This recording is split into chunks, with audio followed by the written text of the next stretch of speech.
line. That could be a big part of this fight that saps away any thought that Gudo essentially had of potentially turning this tide. Gudo essentially is going to, I believe, is going to try and keep his feet closed, control his opponent's head, and try and catch his breath. Beautiful elbows here. Just right down the middle. Beautiful, yeah, no. Gudo seems like he's just trying to wrap Murzakanov up and try and force a stand-up. Both men, as you can see, both men very slippery at this stage of the fight as well. So difficult to trap that arm because the lubrication of the sweat will allow Murzakanov to pull it out, yeah. All Murzakanov really needs to do is just roll that wrist. He's landing beautiful short hammer fist, and it's all the way across the cage from us, but yet we could hear. Pounding. The power he's generating as well from full guard, inside the full guard of Gudo in the sessions. Beautiful elbow right on the jawline. Just under 90 seconds to go. What has Gudo in essentially got left? What can he do to try and turn the tide of this fight? There's about a half dozen basic strategies from guard. You can try and stand, you can try and take your opponent's back, you can try and sweep your opponent, you can try and hit him. You can also just try and hold on and catch your breath, and that's what we're seeing right now.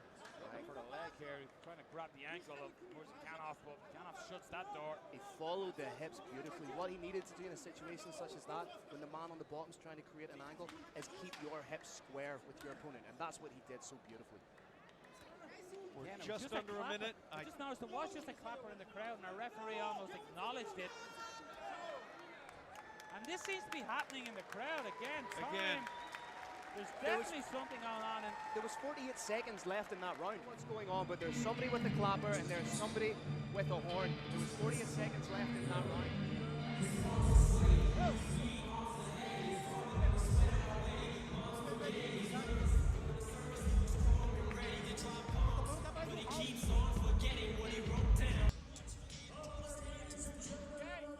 Incredible battle.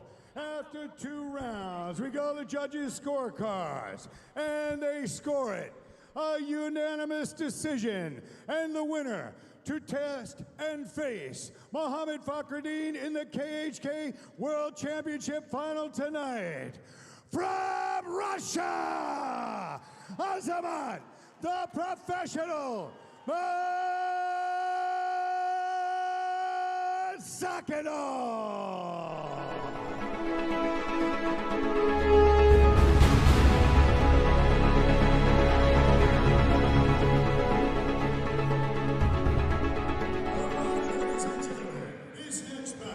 Is 3 5-minute rounds in the featherweight division.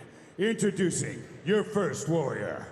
Fighting out of the blue corner, this man's a mixed martial artist with a professional record of 22 wins and 6 losses. He stands 173 centimeters tall and weighs already 68 kilograms.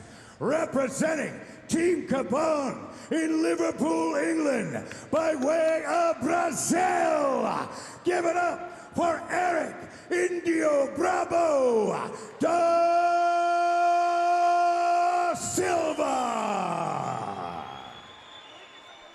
And his opponent, fighting out of the red corner, this man's a mixed martial artist with a perfect professional record of 5 wins and no losses. He stands 187 centimeters tall and weighs already 67.5 kilograms. Representing Monster House and fighting out of South Korea, please welcome Kyun.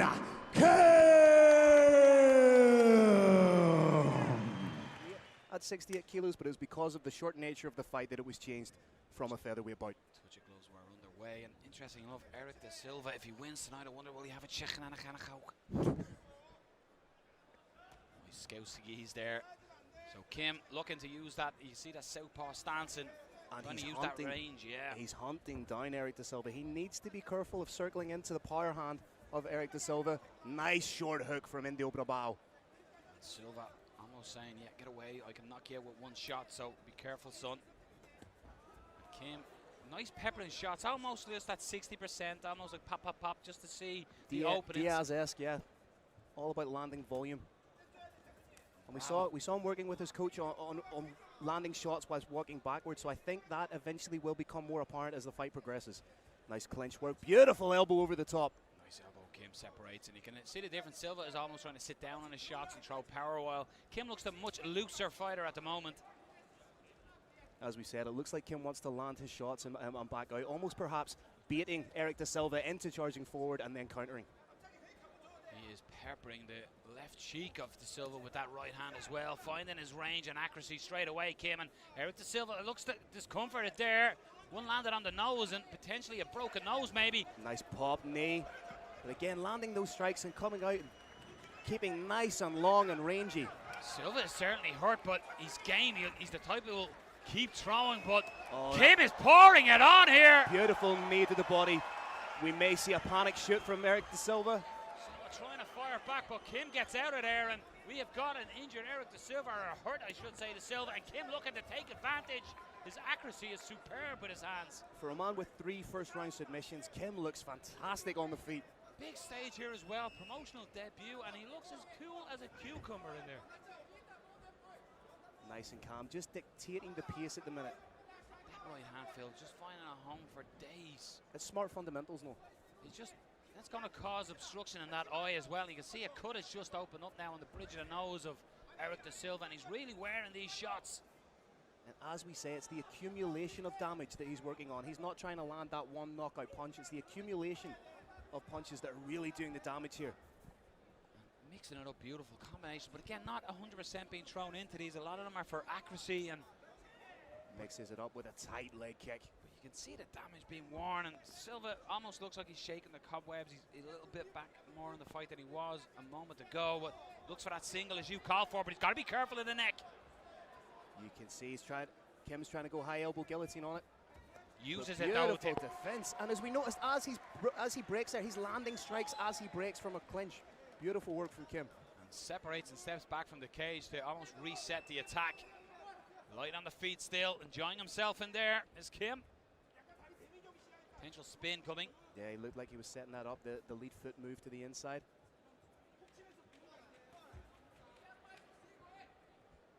Silva almost wearing a crimson mask of blood on that left-hand side of his face. Silva needs to change things up a little bit. He needs to change his attacks. I'd like to see some level changes. Try and get Kim to bite on something. The fluidity of the hands of Kim here. I'm thoroughly enjoying how he's boxing up Silva, but he's got to be careful. Silva lands one of them shots. You can see him pick up the pace here, Erick de Silva.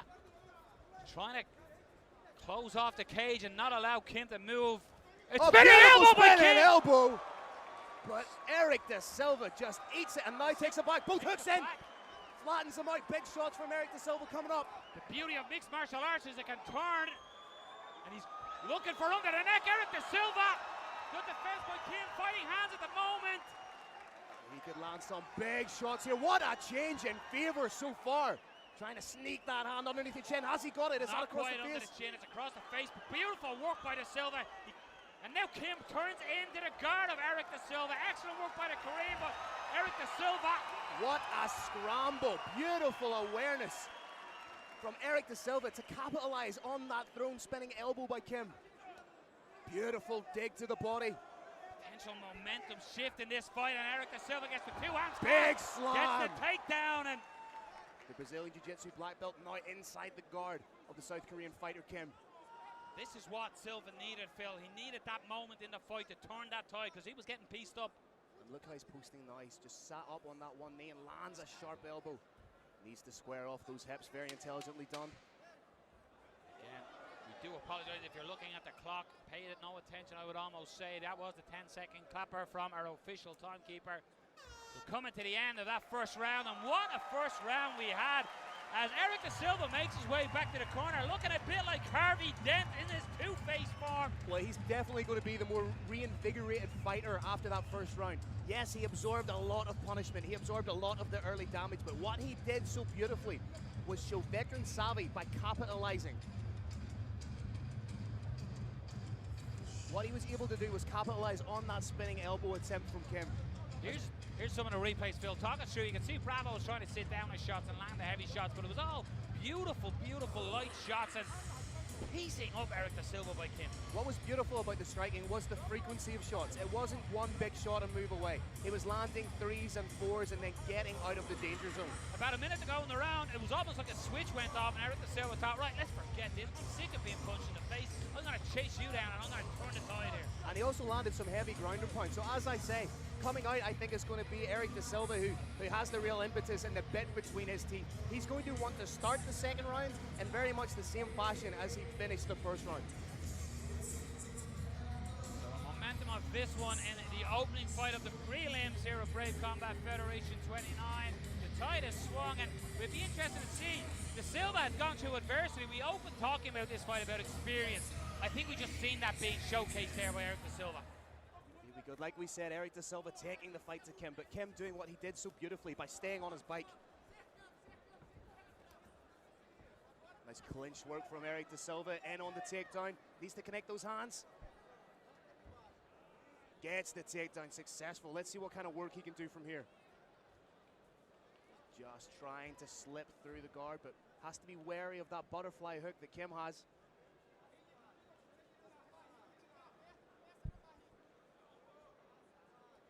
Erick Silva just trying to compress the hips of Kim while he throws his shots. You can almost, you can literally point to the moment that Erick Silva thought, now this is time to change the tide of this fight, and he starts chasing down, cutting off the cage, and not allowing Kim all that space and time to pick him apart. So fantastic fight IQ. And as we say, a legitimate Brazilian Jiu-Jitsu black belt with 7 wins by submission. So we know Erick Silva knows exactly what he's doing on the ground.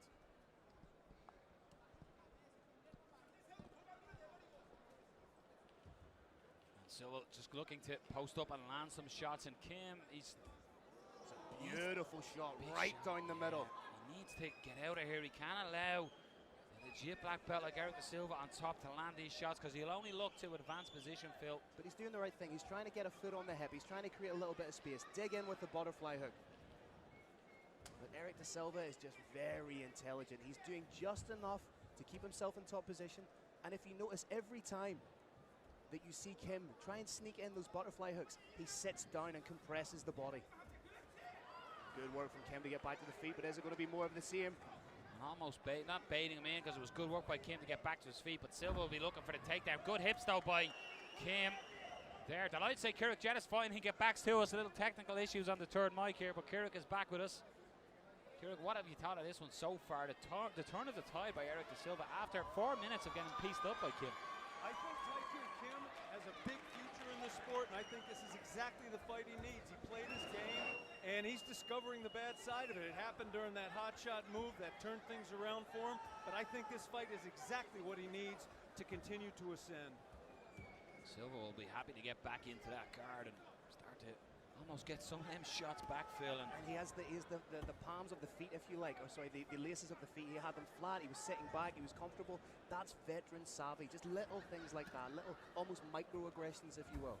It was a beautiful left hand as well by Silva. The accuracy when he's in this position is being showcased, and all of a sudden, you're looking at this one, and we talked about the tide turning, and Silva went through adversity, and he's come through it looking good. Can Kim do the same? Because he's going to need to do it halfway through the second round. Kim cannot flat back in a situation like this. He needs to move. He needs to create space with his hips. He may be looking to get in on a leg lock. This is one thing we said opening, as he is a specialist in submission. So Erick Silva, although a black belt, will have to be wary of what the South Korean can offer from his back if he does go for submission.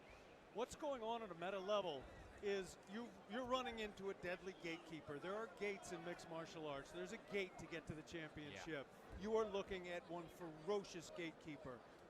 Exactly half his fights in Brave Combat Federation, the opponent wasn't able to get through the gate. We're going to see what happens for the young Korean, Kyun Kim. Training your wrestling with somebody the pedigree of Mike Grundy, that's going to inform your jiu-jitsu so much. That's going to inform your all-round MMA game so much. And we're seeing the fruits of that right now from Erick Indo Brabal de Silva. Just smart. There's no answer so far from Kim here in the second round to this game. He's looking calm. He's listening to his corner, but he has found himself trapped under the juggernaut of ground and pound and positioning here from Erick Silva. And we talked about the frequency of shots on the feet from Kim. What we're seeing now is frequency of shots on the ground from Erick De Silva. Very intelligent. Oh, that's a beautiful ripping body shot. And again, just posts to create a little bit of leverage on his shots. And back down he goes.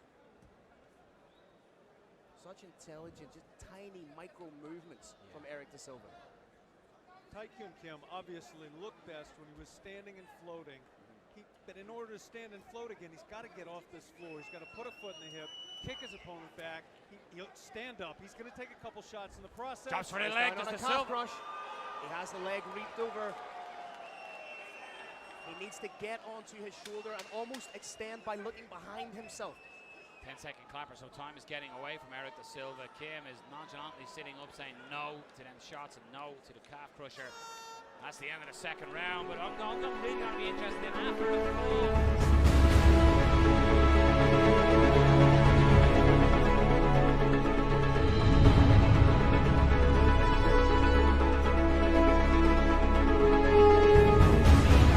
Silva, the switch was turned and he just changed the level and chased down his opponent, cutting off the cage to bring it where he wanted to be. So this is going to be the story of the third round. Who wants it more? I'd say we're even Stevens going into the third round now, gentlemen.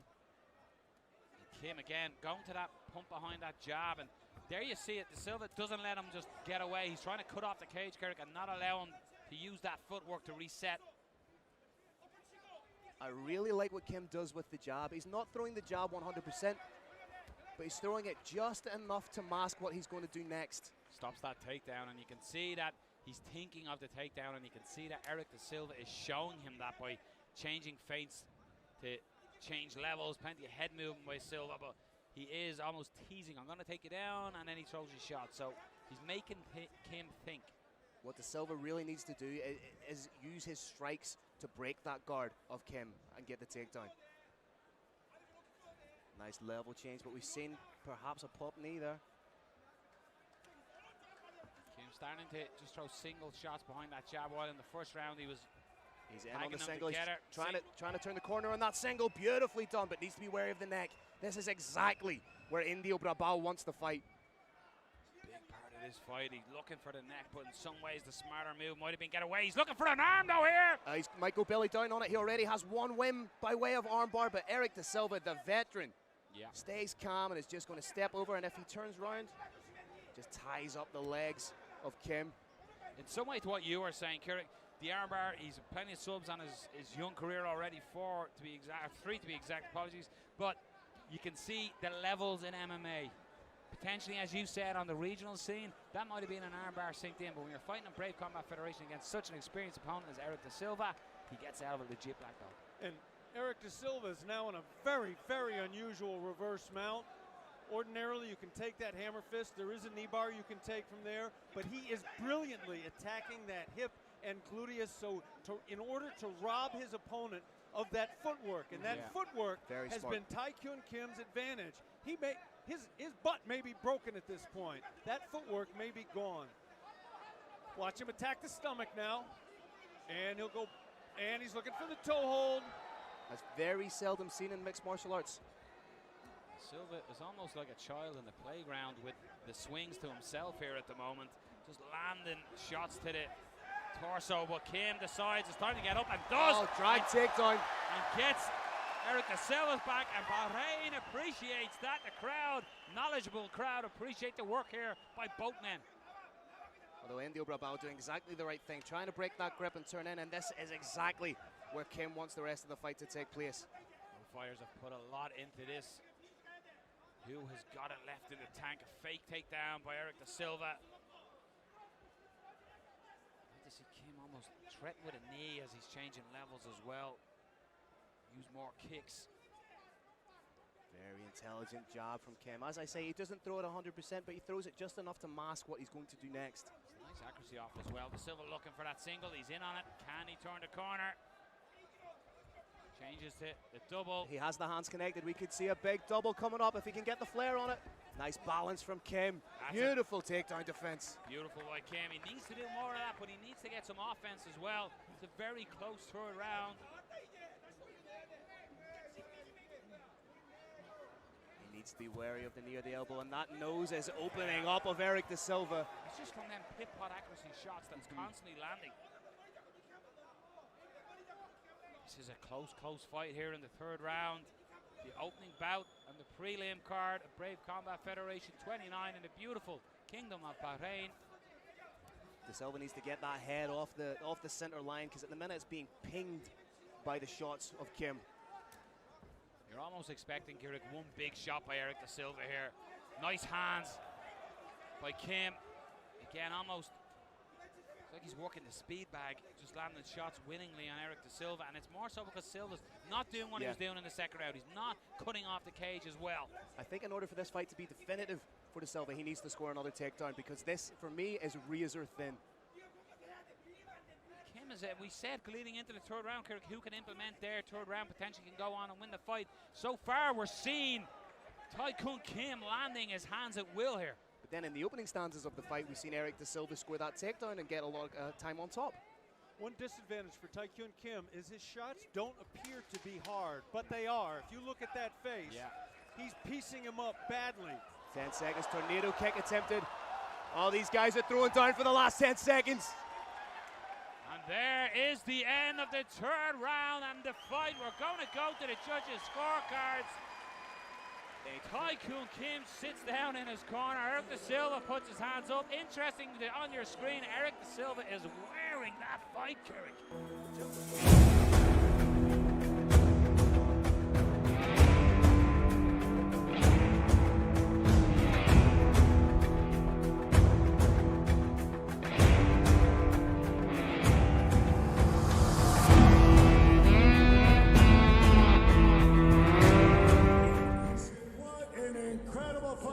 Give it up for these two warriors.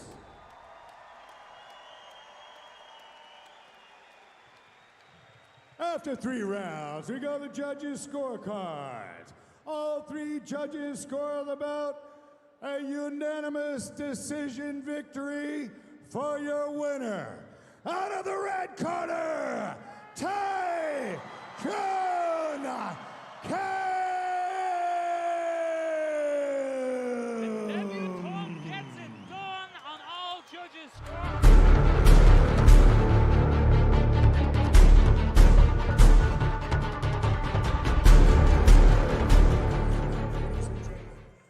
This next battle is 3 5-minute rounds in the bantamweight division. Introducing your first warrior, fighting out of the blue corner. This man's a mixed martial artist with a professional record of 11 wins and 2 losses. He stands 170 centimeters tall and weighs already 61.2 kilograms. Representing Hilti BJJ and fighting out of Berlin, Germany. Please welcome Ronnie Prince Saadeh.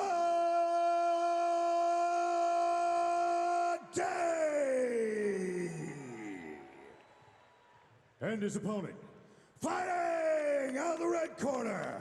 This man's a mixed martial artist with a professional record of 12 wins and 1 loss. He stands 172 centimeters tall and weighs already 61.2 kilograms.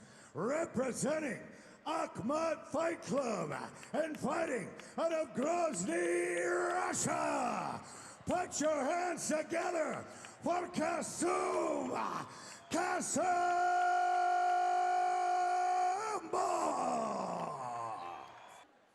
Saadeh, who is in the red, white, and black trunks, touch it, gloves, gentlemen, we're on their way.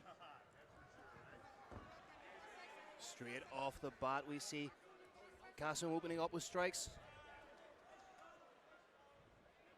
No feeling out process here, both ready to step in and go to war. And you can see Kasumov is trying to control the center of the cage. And nice step and elbow there from Saadeh. One thing you can say about Saadeh is that he's definitely a smooth operator. Nice hook and trip, oh, beautiful. Used the whizzer absolutely exquisitely. But straight away as that happened, you could see Saadeh was looking for the submission as he hit the mat as well. You can see he's got one butterfly hook in, may use it to elevate and sweep, but right now he has to worry about the ground and pound of Kasumov. Beautiful use of the whizzer, you said, Phil, in the trip by Kasumov to get it to the mat, but he's got to be careful, as it's being shown here by Ronnie Saadeh. He's going to go submission hunting straight off the bat. As we say, momentarily sitting in the half guard. Good work by Saadeh to get that guard back. Has the knee shield in. May look to play a little bit of high guard if he can get up. Good head pressure on top by Kasumov as well. Just grinding, making life uncomfortable, Erick, for Saadeh in the bottom. This is the Azamat style. If you had to sum it up in one word, it is grind. It's a very, very predictable style. It's a beautiful style, and it's really hard to stop. Needs to be wary of overextending on those punches and perhaps could get caught in the triangle if timed properly by Saadeh. Certainly see Saadeh is looking for that.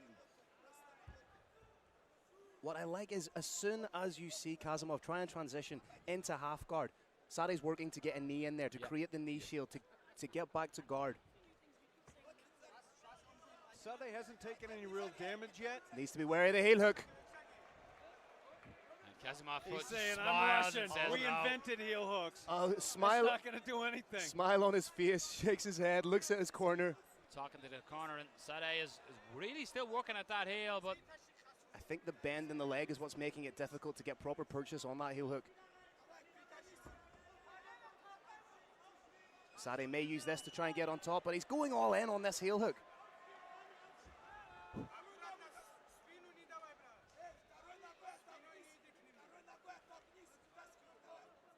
Saadeh still trying to work with that position, has that knee over, that leg over the knee in the figure 4 position. this is the problem with leg locks, is you're susceptible to them big hammer fists, and good work by Kasumov. Kasumov just needs to get that knee down, and he does, and transitions into side control. Jumps to the opposite side. Beautiful athleticism, maybe looking to try and set up a Von Flue choke here. He's just driving that shoulder into the carotid of Ronnie Saadeh. Saadeh is aware of it, but he has the left arm trapped on this side that Saadeh can't let go of his arm. You normally say you need to let go of that choke, but he has that arm stopped. Now that's intelligence, that's great MMA intellect from Kasumov, just by grabbing that wrist to keep the arm there. And the thing about the Von Flue choke is it's a slow burn. It doesn't go on automatically. Before you know it, you're out. Saadeh is stuck, and it's a guard. He's out, that's it, that's the stopped it. Hold on, the referee is saying, I'm not too sure.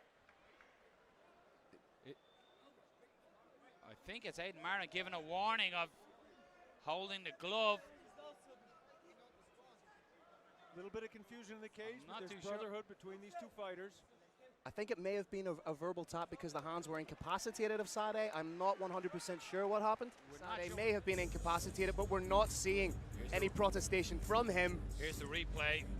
And again, I don't question Aiden Marin. He's one of the best. He's nodding his head there to say no, but I have to be honest, as it was happening right in front of me. All right, ladies and gentlemen, another electric fight in the Brave Combat Federation cage. This one comes to an end at 3 minutes and 18 seconds of the very second round. Your winner by Von Flue choke. Out of the red corner, Kasum Kasumov.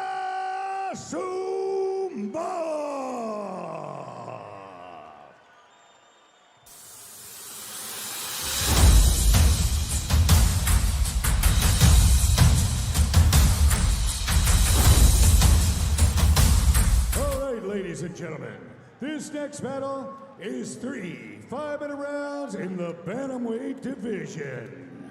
Introducing your first warrior. Fighting out of the blue corner, this man's a mixed martial artist with a professional record of 9 wins and 3 losses. He stands 172 centimeters tall and weighs already 61.6 kilograms. Representing Team Lakay and fighting out of Baguio City, the Philippines. Please welcome Jeremy the Juggernaut Pakatu.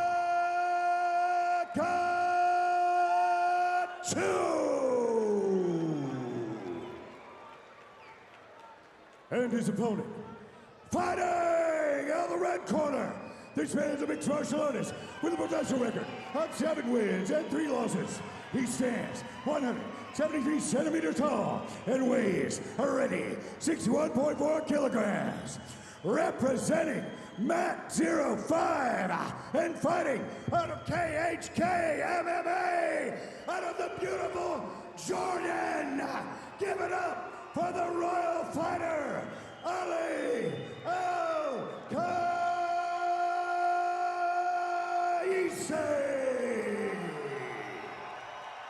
Cardio are known for setting the pace, but both men like to control the center of that cage. And here we go, both men occupy the center straight away.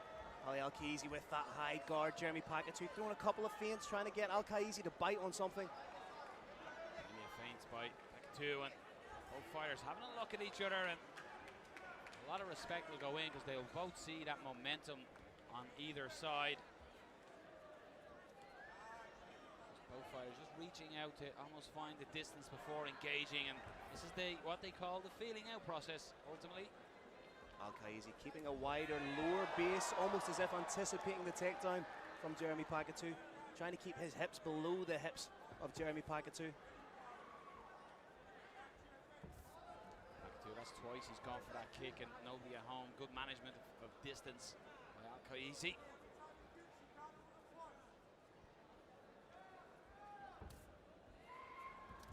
Spinning back kick again. Needs to be wary of going to the well with that, because the best defense to the spinning back kick is simply to pivot on your lead foot. Okay, he's trying to pump out that jab himself and so far find that range.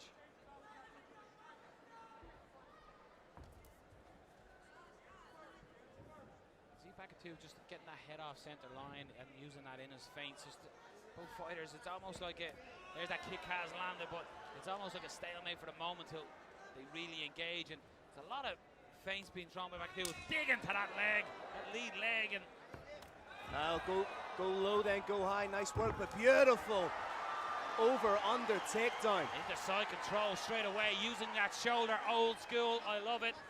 Slamming that shoulder into the.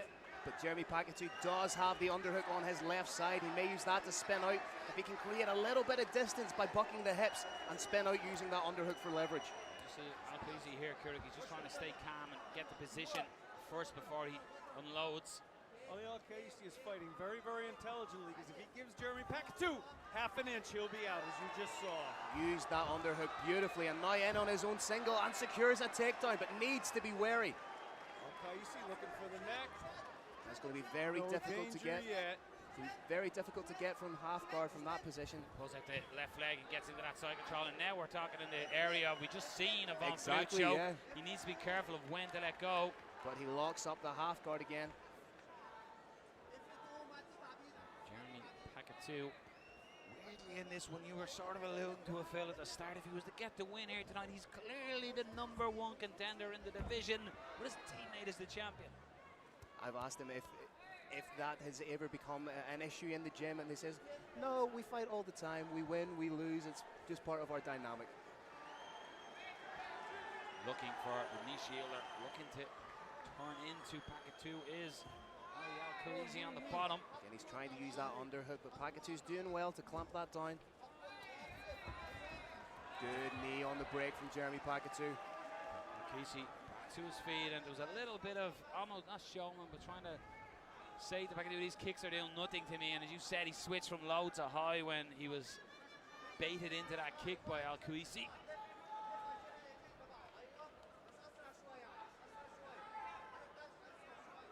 He just seems to every now and again be stepping into that. Every time he steps into that kicking range, that's when you see Jeremy Pakatu unload that kick. But catches the kick. Big and head head kick. Al Qaisi, it didn't land flush because straight away Pakatu coming. But this is the feeling out process, gentlemen. May have just passed. And expect the action to pick up. He's just shaking out his hands, resetting, and it's almost like he hasn't yet quite found that distance yet, Phil. He's trying, as we've alluded to, every time he moves forward, Jeremy Pakatu is forcing him back with that kick, letting him know that every time you try and invade my space, you will be punished with a shot. Pakatu not staying pretty calm, goes to that spin, but lands it again. He's been quite calm in there, the Team Nakai fighter.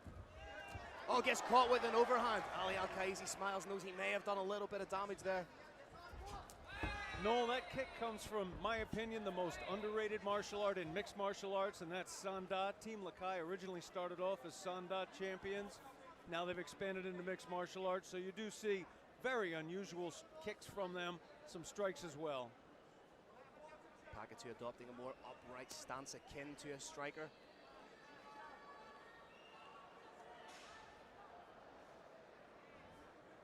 Each time they're almost like, it's almost like when you had a wedding back in Ireland, Phil. The women stand on one side, the men stand on the other, and they don't dance until they have a few drinks. And that's almost what it's like here. Every time they get back to the center, they just keep looking at each other. Well, both these men have stone cold, sober, razor-like focus. The crowd are getting behind both fighters. What an atmosphere here in Bahrain. Jeremy Paquetá just almost trying to bait Ali Al Qaisi into throwing something that he can counter with. That's the end of the first round, and you could almost see it there. Al Qaisi was baiting him in to land that kick so he could counter, and it was almost like he was starting to get a read, starting to get some timing. Just in front of us here, just off your screen, you could see that Ali Al Qaisi talking to outside the cage of Dukrin Al Suwaid. Gentlemen, I just got word from the doctors. Mohammad Fakhreddine and Azamat Murzakanov have both been cleared to fight in the finals in the final fight tonight for $100,000 and the most valuable prize in sports. Wow. It's interesting to see recovery of both. Mo Fakhreddine said, I'll just eat a bit of food, I'll be okay, but it'll be interesting to see. We have a main event, let's call it, for the KHK title. But right now we are in the bantamweight division, and we have got a very interesting matchup. As I was saying, Ali Al Qaisi was maybe at the end starting to get a read on that kick, but although the kick is landing and he's getting a read, the kick is landing. That, no matter what way it goes, Kieran, is going to take effect on that lead leg. As far as that spinning kick goes, if the Team Lakai fighter can draw his opponent in and land it as his opponent moves forward, it can easily break a rib. Thus far, his timing hasn't been perfect with it. He's been landing on an opponent moving away from him. It causes a degree of damage, but it's not completely devastating. We saw Jeremy Paquetá open up with the kicks, and it was the frequency of kicks that was working for him. I'd like to see him mix in the hands a little bit now, show his full repertoire of strikes. As you said, he went to the well a little too often with that kick, and you can see that time the leg was being lifted by Ali Al Qaisi as the kick was coming, so that can be a tell too. But that's starting that lead leg, that minute in between rounds, the leg could start to deaden. That's when you really start, it's the inactivity of the leg, that's when the blood starts to gather, that's when you start to feel heaviness. Again, right back to feints, and he took that leg kick, but once again I asked that question, how many more of these can he take? big overhand from Al Qaisi with the right hand, catches with the lead hook. Starting to exchange, both men loosening up in the center of the cage. There's the spin, and he was too close that time. Too close to his opponent to make it land. Al Qaisi treating that all the way out or all the way in that moment. Throws a leg kick of his own. And Jeremy Paquetá just grazed the chin ever so slightly, landed on the shoulder of Al Qaisi. Like both men are opening up with their hands a little bit more. changes level, they timed the kick beautifully. Ali Al Qaisi, beautiful work there. You could see that he was turning to throw that kick and charged in. Changed levels, gets the takedown. What can he do from on top, the Royal Fighter? Just caught the legs when they were beautifully square, scoring the takedown. Right in front of his corner as well, which is a big part. His corner can tell him exactly what to do there. Almost like third-person video game that they can see what's happening. Jeremy doing the right thing by trying to hip out, not flat backing. But Ali Al Qaisi has those legs triangled, has them elevated. Using his head beautifully as another lever with which to control Jeremy Paquetá. Paquetá looking to stand back up, but wrist control by Ali Al Qaisi stops him from posting. Lands a couple of short right hands. Then a nice short elbow reply from Jeremy Paquetá. Corner calling for shots with that free hand, and he obliges. But this is big for Ali Al Qaisi here in the second round. And Paquetá landing some sharp elbows from the bottom. Just warned about the toes in the cage by our referee. I love that control, that arm around the hip and lower back by Al Qaisi, keeping Jeremy Paquetá where he wants him, not allowing him to get the space to hip out. Very intelligent. He's in that side control, just pushing the head, almost trying to slowly advance the lower part of his body up the legs of Paquetá. He has done that, so expecting to establish and maybe try slide the knee open and go across and potentially get full mount here. Paquetá's got the left underhook. He used it the last time to get out from underneath his opponent. I think he'll be able to do it a second time. He needs to buck the hips if he's trying to do that, Erick. There's that shift to the hips. Some cornering right in front of us here by Erick to the fighter. Qaisi nullifies that attempt to stand up, and He may be trying to work for a Darce. I think he's trying to push the head down and trying to connect for a Darce. Darce, a difficult move to pull off when you've got short, strong arms. Is he thinking about an arm in guillotine, perhaps? Jeremy Pakatu trying to transition into a single leg, has the hands connected. May look to sneak out the back. Qaisi lets go of the neck there to stop that threat, but a good move by Jeremy Pakatu to threat to change the position to create a scramble, but Ali Al Qaisi does stay on top. Threatens the neck again.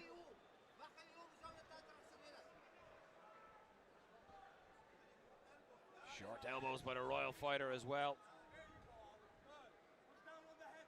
Trapping that right arm of Pakatu under the knee. Ali is looking for a Darce. Landed some elbows again, and big shots coming down by Ali Al Qaisi, and Pakatu didn't like that and has to shift. That guard is wide open. Good head position as well, just driving his forehead and crown under the chin of Pakatu. Pakatu looking to stand. But Al Qaisi drags him right back down where he wants him.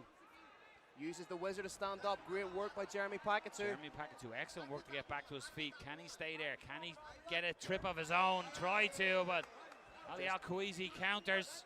Nice, perhaps switching into scarf. The cage there was prohibiting him from advancing. Now happy to sit in the half guard, that anchor position and land strikes, but Jeremy Pakatu pops right back up like a powered up Pac-Man. Knee there, just short of target, but back into the center we go. Pakatu, I'm sure, will start aiming at that leg again, but may increase the output. Needs to be wary of throwing that kick and getting it caught, but a very solid round from Ali Al Qaisi, showing the developments in his game, showing the developments in his positional wrestling. And to bring it back to what I said in the first round, it was almost like he couldn't find his range. Seemed that he found the range in the second round, comfortable here, and then got it down to the mat. To my mind, Ali Al Qaisi established here in the second round that he is the physically stronger fighter. He may be technically less efficient in some regards, but when you're that much stronger, you can win a fight. He uses we're watching the replays here, but there's a kick that comes from Pakatu, and just as he's about to throw it, he timed it beautifully. It was almost like a defensive lineman in NFL just charged for that quarterback looking for the sack. He got that, and that's where we spent the majority of the second round then, Phil. Well, what Jeremy Pakatu needs to do to be offensively in this third round is open up with the hands. Every takedown that Ali Al Qaisi has scored, and Ali Al Qaisi has even attempted, has been predicated off the kick from Jeremy Pakatu. If he changes that up with his hands, the leg isn't there to score the takedown off. Jeremy also needs to show us some lateral movement. The straight forward and back movement he showed us so far has not served him well. We'll know in the first 10 seconds, maybe less, if he starts to circle or not. They're on their way here. Beautiful show of character from both fighters. Both men are absolute cardio machines. So you can see that they've still got the same heart, the same desire, the same stature, stage presence that they had in rounds 1 and 2. Pakatu circling marginally, but I think he's going to fall back into his characteristic in and out movement. That has not served him well in this fight.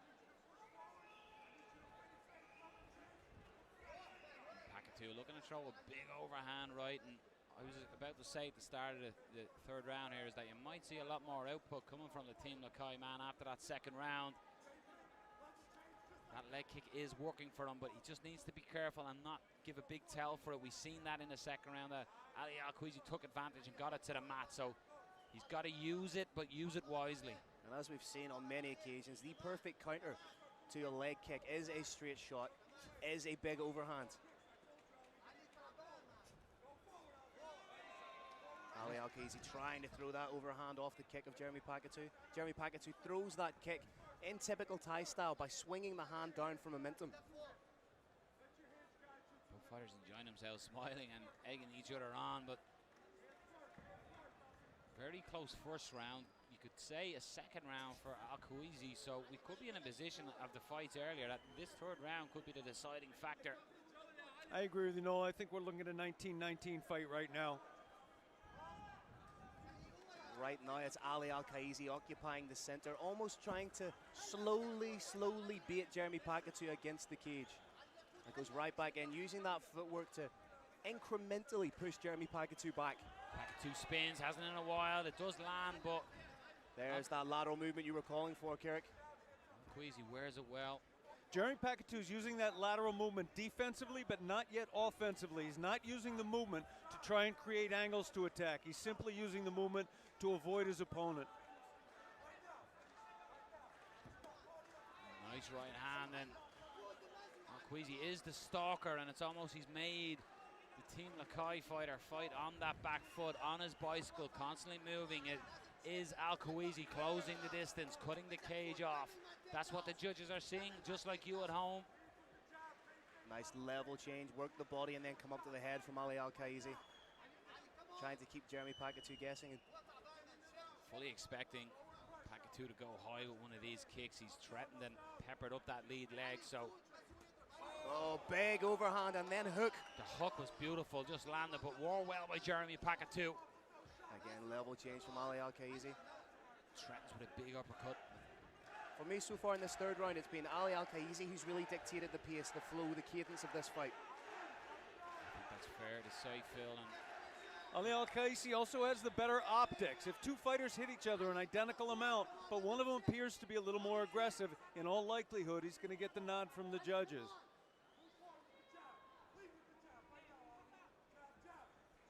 Corner here from Ali Al Qaisi, screaming for the jab. Almost went high there, and the knee almost caught Al Qaisi on the chin by Pakatu. There's that takedown. Change of level, big spread. Hands are together.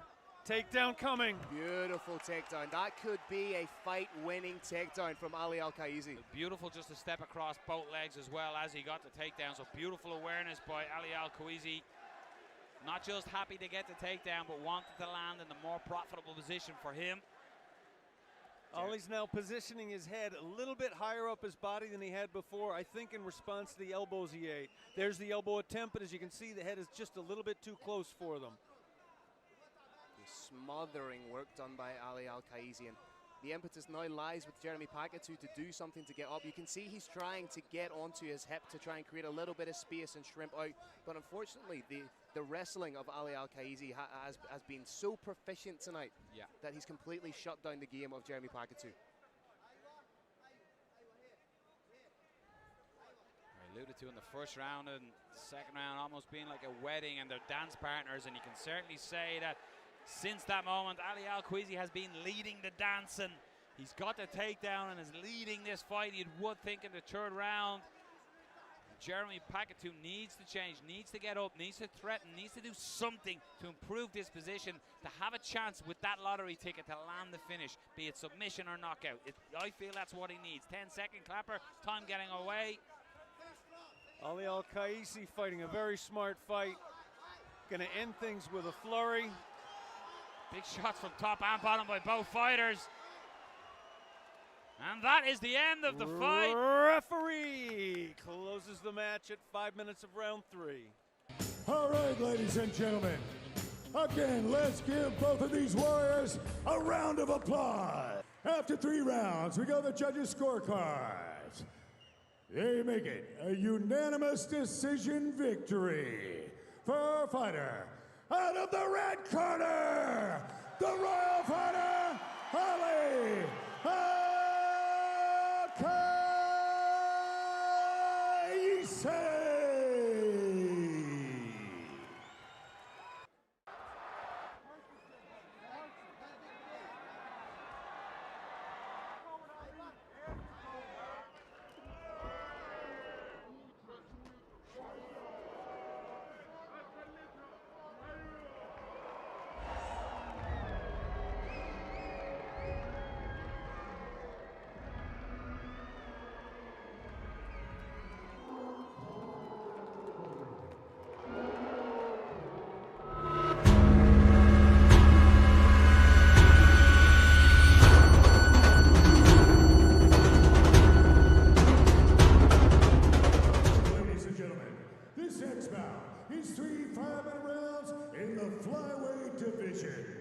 Introducing your first warrior, Fighting out of the blue corner, this man's a mixed martial artist with a professional record of 5 wins and 1 loss. He stands 170 centimeters tall and weighs already 56.9 kilograms. Representing SB Gym in Charlestown and fighting out of D1 Ireland. Give it up for Ryan Chaos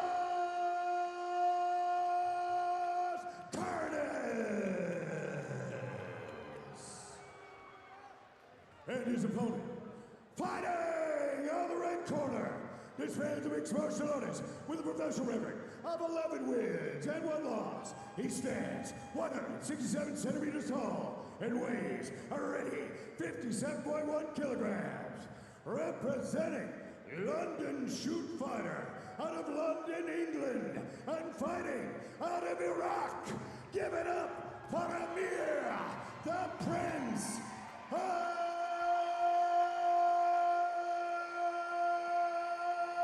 Albazi.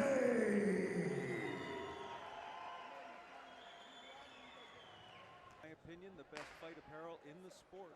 Curtis is on the all black. A touch of gloves didn't happen, but we are underway. Stiff jab open up from Amir Albazi. Will he want to test his striking with somebody like Ryan Curtis? Curtis likes to get the center of the cage. Works behind his jab to mix up his combinations. Sort of has that peekaboo behind the shoulder style. Yeah, you can see him keeping the shoulder of his lead arm just nice and high. He's got that confidence of just that finishing power, has Curtis, but he's got to be dangerous now. I'll be aware of the dangers of Albazi, a serious pedigree fighter. And as we say, Albazi, a man with 10 finishes and 11 fights. nice knee by Albazi, just off target there, and Curtis just got his head out of the way, but showing in the clinch, he will strike straight away. Of course, coming out of London Shoe Fighters, absolute stable of fighters under the tutelage of Paul Evans there. Nice movement from both men. Neither man charging in, just trying to pop off the jab at the minute. Both men trying to establish that jab. Nice uppercut by Albazi, and Curtis tried to strike back with a counter right, but just out of way, and a change of levels by Amir Albazi. Beautiful work, slides across into side control. Beautiful timing and change of levels by Albazi. He just waited for Chaos to commit to his strikes, then ducked under and scored a beautiful takedown, landing in side control. Almost lulled him into, yeah, we're going to have a striking match, and then change level, get the takedown. Very intelligent. What can Curtis offer from his back? Curtis has that underhook.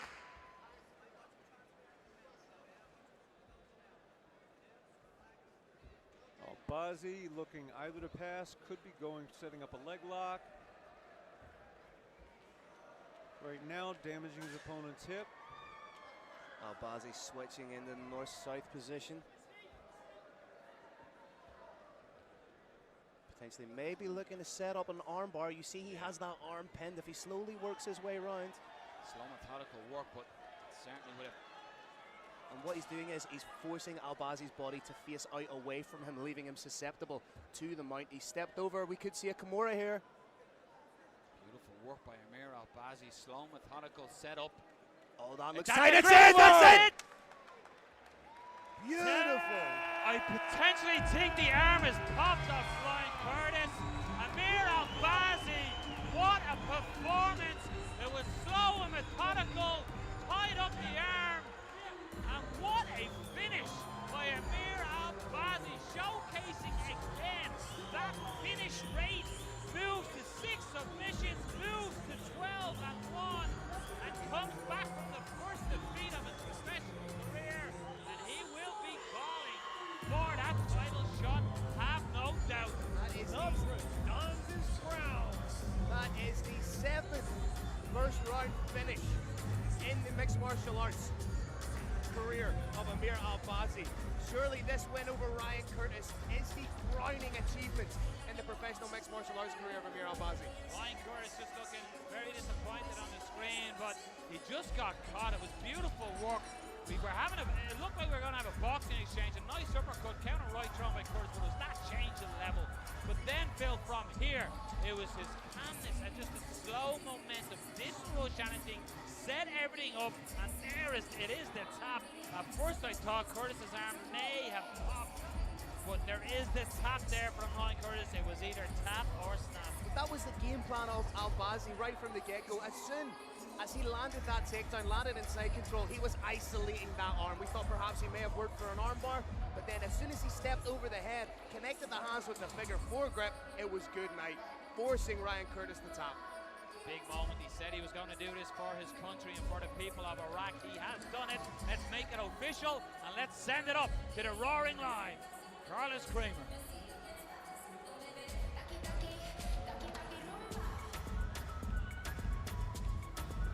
All right, ladies and gentlemen, another explosive fight in the Brave Cage. Your winner by Kilo at 2 minutes and 24 seconds of the first round, Amir, the Prince Albazi.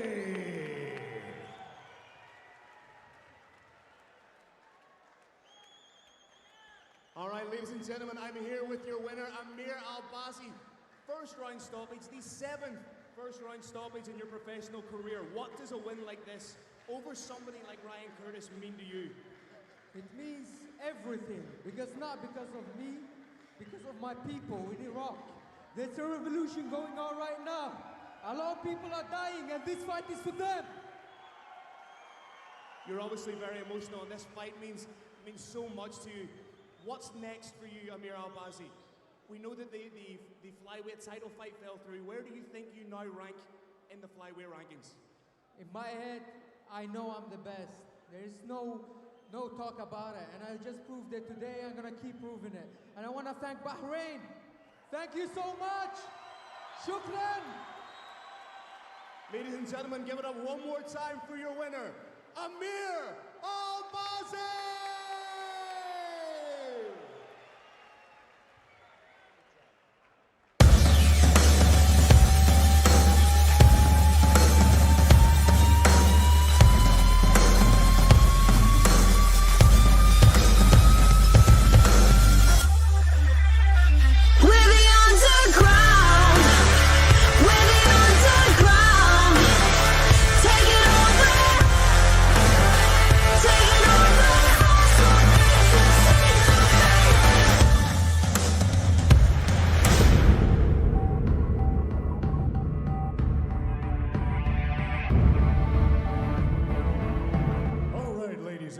This next bout is 3 5-minute rounds in the featherweight division. Introducing your first warrior. Fighting out of the blue corner, this man's mixed martial artist with a professional record of 6 wins, 1 loss, and 1 draw. He stands 187 centimeters tall and weighs already 66.2 kilograms. Representing Phuket Top Team and Tampa Academy, and fighting out of South Africa. Give it up for Stephen Gonzalez.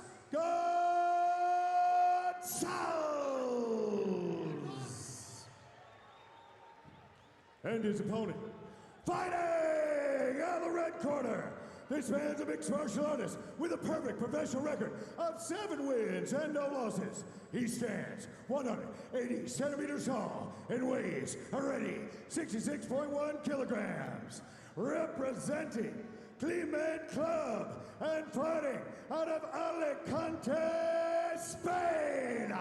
Give it up for Ilia. Topuria.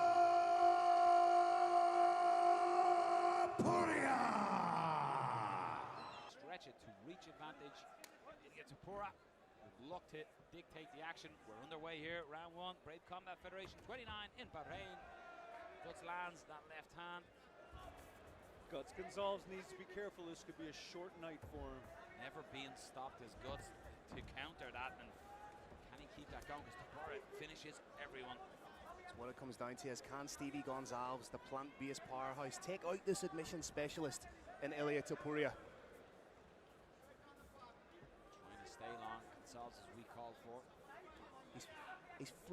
He's not really committing to that job. He's just, to that jab. He's just kind of flicking with it to gauge distance. Nice lead left hook there by Gonzalez. Topuria is just trying to sit down in the shots and throw fades for the moment, but expect that rocket of a right hand to come flying. I like the movement of Stevie Gonzalez. Nice head kick by attempt. Gonzalez! Has he caught him? Takedown is there, and This is exactly what Ilia Topuria wanted. but it was more so out of necessity momentarily there. Reverted to type, yeah, reverted to type when he was rocked. But now he has a little bit of time to compose himself and go to work in a realm that he considers his. Gonzalez just trying to make life difficult and block the airwaves of Topuria. Good move to get out of there, but Topuria looking for the neck. Needs to be wary of perhaps some sort of a necktie here. He's gone for the ninja choke. Looks to have tied it up Switch here, for the Bill. dollar. If he He's can, running with it. if he can tie this up, this looks This super looks deep. It's close. What can Stevie Gonzalez do? Gonzalez trying to stay relaxed. The referee is looking Gonzalez. closely here, but he's surviving thus far. Oh, you can see Right the eyes in popping. hard. Stevie Gonzalez, what are you made Gonzalez of? may be going out. Gonzalez is almost reverting to trying to answer the phone in some ways here by putting the arm across to create an airwave or blood flow. Stevie Topuria Gonzalez. lets it go. The grip isn't tight. Gonzalez is survives. pound for pound as strong a fighter as I've ever seen in the Brave cage. The absolute. Absolutely unbelievable defense. And there's that head kick again. Stevie Gonzalez right back at it. And Ilia Topuria with the takedown. Uses that long reach to maybe try and step across the long limbs. Stevie Gonzalez more than living up to his nickname here. The very personification of guts right here. A lot of fighters may have gone out. Never mind. Tap to that choke that was put on by Topuria. It's just not in the nature of the South African. And back up again is Stevie Gonzalez. Changing levels again. The dog with a bone is Topuria trying to get the takedown in every way. Gonzalez is trying to hit his opponent. He will. Stevie Gonzalez does a good job to get in on that underhook Nasty and elbows. change it into a grip. They are nasty, nasty elbows raining down Travis Brown style, but Topuria gets around to the back and scramble for position. And this is where Topuria shines for submissions in these scrambles. Nasty elbows by Gonzalez has opened up a cut as well on Topuria. I think he's caught him, yep. Ilia Topuria just trying to transition and trying to stall the momentum of Stevie Gonzalez. Interesting enough is when you're used to finishing people so often in the first round, when they get out there, when they get out of that first round, how much is that a factor? We'll see if Gonzalez can continue this and stay in the fight, but he looks comfortable at That the moment. cut is leaking like a badly installed outside tap. Gonzalez going to use that to get back to his feet and expect a high head kick again. Guts out and up. Looking to draw some more blood. He needs to get his back off that cage. Oh, he gets caught!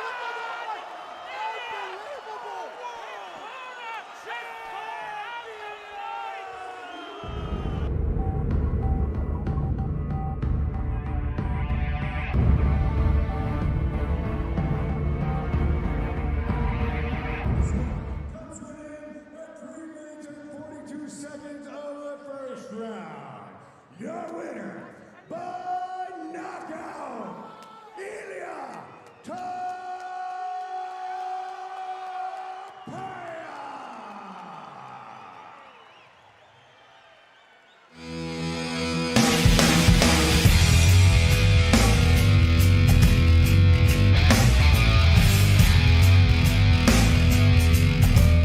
Ladies and gentlemen, this next bout is 3 5-minute rounds in the flyweight division.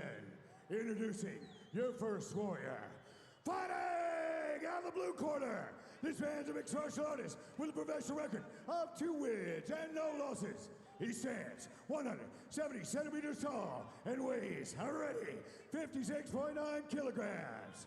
Representing SBG, Port Arlington, Ireland, and fighting out of Latvia. Put your hands together for Matisse Saharo.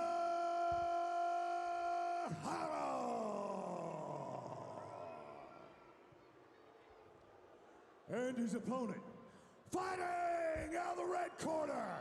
This man's a mixed martial artist with a professional record of 4 wins and 2 losses. He stands 169 centimeters tall and weighs already 57 kilograms.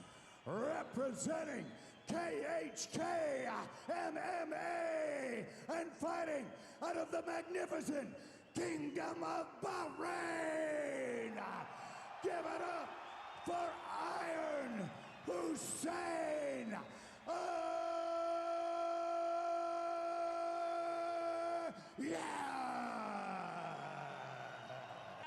Let's get this fight started. Zaharov's is in the blue, Liana's in the red and black. Zaharov's taking the fight to Hussein Ayad straight away. Has those hands high. Weirdly enough, here in Bahrain, the chants of Ole are going round, and Zaharov's, they got to really support me here. Beautiful head kick attempt by Zaharov's, covered up by Hussein Ayad. That wide stance and cranny style. Zaharov's is going to spring in and spring out. Hussein Ayad looking low perhaps. Beautiful leg kick initiates the switch from Matis Zaharov's. Zaharov's style is definitely reminiscent of another fighter we know fighting out of Ireland. Both men just trying to get the gauge of one another. Beautiful chopping leg kick from Hussein Ayad. And this is something you've seen with Hussein Ayad, is every time he gets in there, he's evolved that little more. We see those incremental developments in his game. His last fight against Mitchell Johnson, he showed how competent a wrestler he is, finishing with a submission. Now he's showing that he's happy to stand and trade. I was talking to Matisse before the fight, I was saying, what's the game plan? He's like, I'm going to hit him really hard and see how he reacts to it. If he reacts well to being hit really hard, I'll just adjust my... Oh, he's broke! He's broke his ankle! The leg is gone! gone! Broke. Oh, no! The leg is gone! Ladies and gentlemen, this bout comes to an end at 1 minute and 18 seconds of the first round. Your winner by TKO due to leg kick, Matis Zaharov.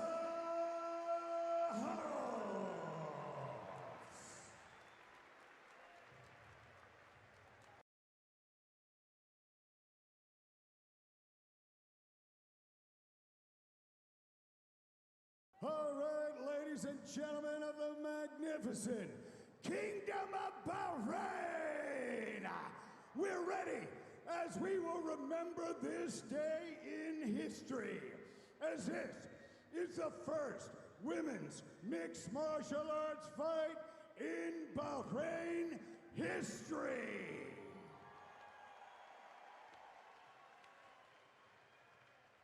This bout is 3 5-minute rounds in the strawweight division. Introducing your first warrior. Fighting out of the blue corner, this lady is a mixed martial artist with a professional record of 4 wins and 2 losses. She stands 155 centimeters tall and weighs already 52.5 kilograms. Representing Team Crossface and fighting out of High Wycombe, England. Put your hands together for Helen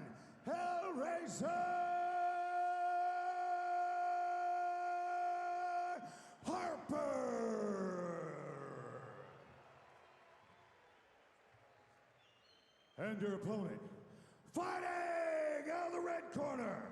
This lady is a mixed martial artist with a professional record of 6 wins and 1 loss. She stands 163 centimeters tall and weighs already 53.3 kilograms. Representing BH Hinos and fighting out of Brazil. Put your hands together for Luana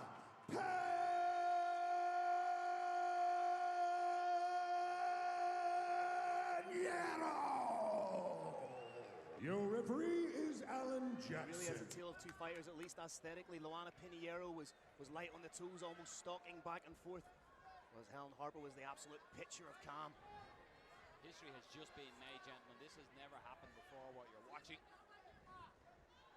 Helen trying to find a little bit of range with that jab, moving laterally side to side. Luana Pinheiro occupying the center right now. Both fighters just trying to find their range. It's Pinheiro throwing it almost false overhand right, just to see how Harper reacts, and Harper working behind a jab. Like to see Harper's right hand up just a little bit higher. She needs to get her back away from the cage because she's leaving herself susceptible two being taken down against the cage. You can see the level change in the fakes being thrown by Luana. Winging shots there. The right hand followed by a left hook, but just out of range. She seems to be the one who's settled in more. Harper seems a little tentative on the back foot. It's more just pawing jabs to kind of keep Luana at range. Hasn't quite uncorked the 1-2 yet. As you said, Phil, it really is more just to say, keep away from me. Push shot rather than committing to the actual jab or right hand. As you say, spin a back fist attempt by Helen Harper, but Luana Pinheiro charging forward. Pinheiro unleashes shot after shot, and Helen Harper looks to change. Look at the use that judo is Pinheiro. Beautiful. Beautiful work. Core strength into full mount. Judo into jiu-jitsu.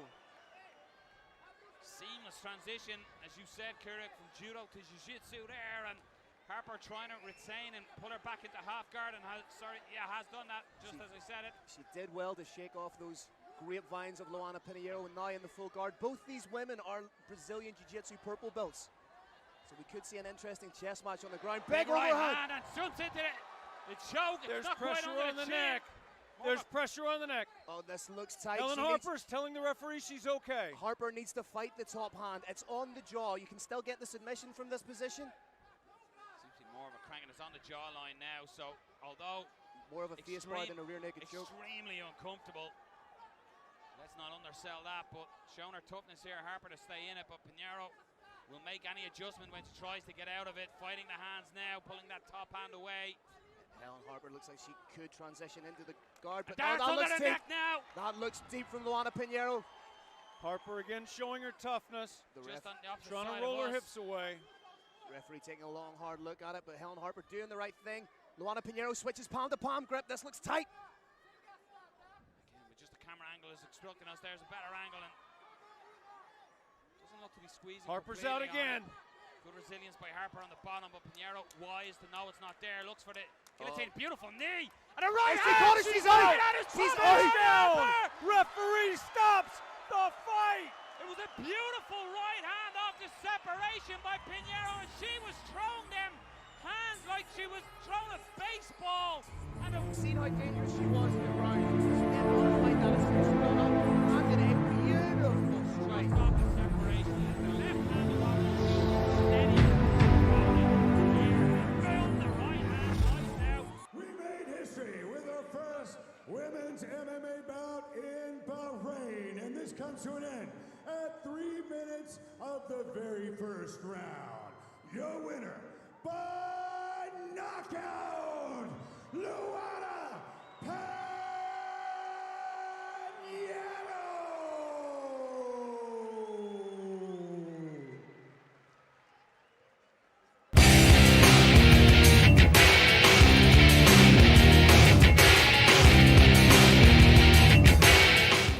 Ladies and gentlemen, your historic Brave 29 main card starts now. Introducing your first warrior. Fighting out of the blue corner. This man's a mixed martial artist with a professional record of 10 wins and 2 losses. He stands 180 centimeters tall and weighs already 70.2 kilograms. Representing All-Star Training Center out of Stockholm, Sweden, and fighting by way of Georgia. Give it up for Gurun Gupta Telatsi.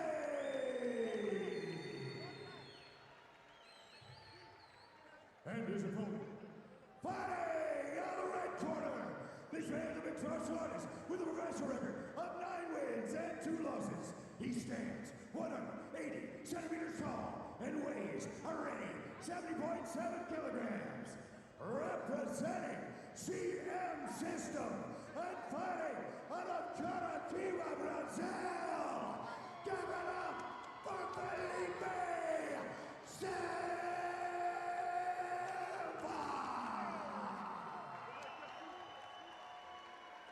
More time, let's get it underway. I thought we were going to have another open weight fight there between Carlos Kramer and Felipe Silva. I was about to say, do you think Felipe Silva enjoyed that introduction? Silva is in the bright pink. Gutierrez is in the black. This, of course, this fight was meant to happen at Brave Combat Federation 27 in Colombia, but we're having it now in the Showpiece Mixed Martial Arts event, the biggest MMA event in Asia MMA history. Brave Combat Federation 29. You can see Felipe almost trying to engage and get that Muay Thai plum there with Kutalaza, but he was fully aware of it. Felipe equally competent striking, equally competent on the ground. A Muay Thai black belt and a legit. Oh, he rocked him! Steps in Puts with him the with knee. the knee. Smells blood. Oh, hits him! Oh, bang to the body. Guram with the head kick. Guram! Oh! Guram Kutalaza has countered and knocked out Felipe Silva just when it looked like Kutalaza was going to be On way to a first round knockout finish. Beautiful. Here we see absolutely drops him. Hammer fist, just to put an exclamation point on it. It looks like Silva's just pulling for the plum. The left hook comes, and it's the hammer fist after it turns the lights out. But he was done, Philip. Explosive end-to-end contest. This one comes to an end at 44 seconds of the very first round. Your winner by knockout, Goran Kutalaza.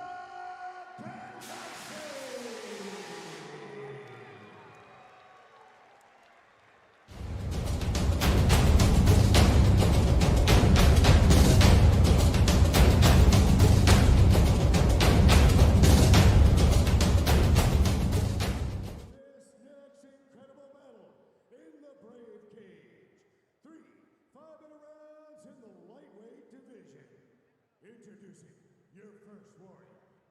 Fighting out of the blue corner. This man's a mixed martial artist with a professional record of 9 wins and 5 losses. He stands 177 centimeters tall and weighs already 75.1 kilograms. Representing Goran's team and fighting out of Russia. Give it up for Gadzhi Musa. Deadshot.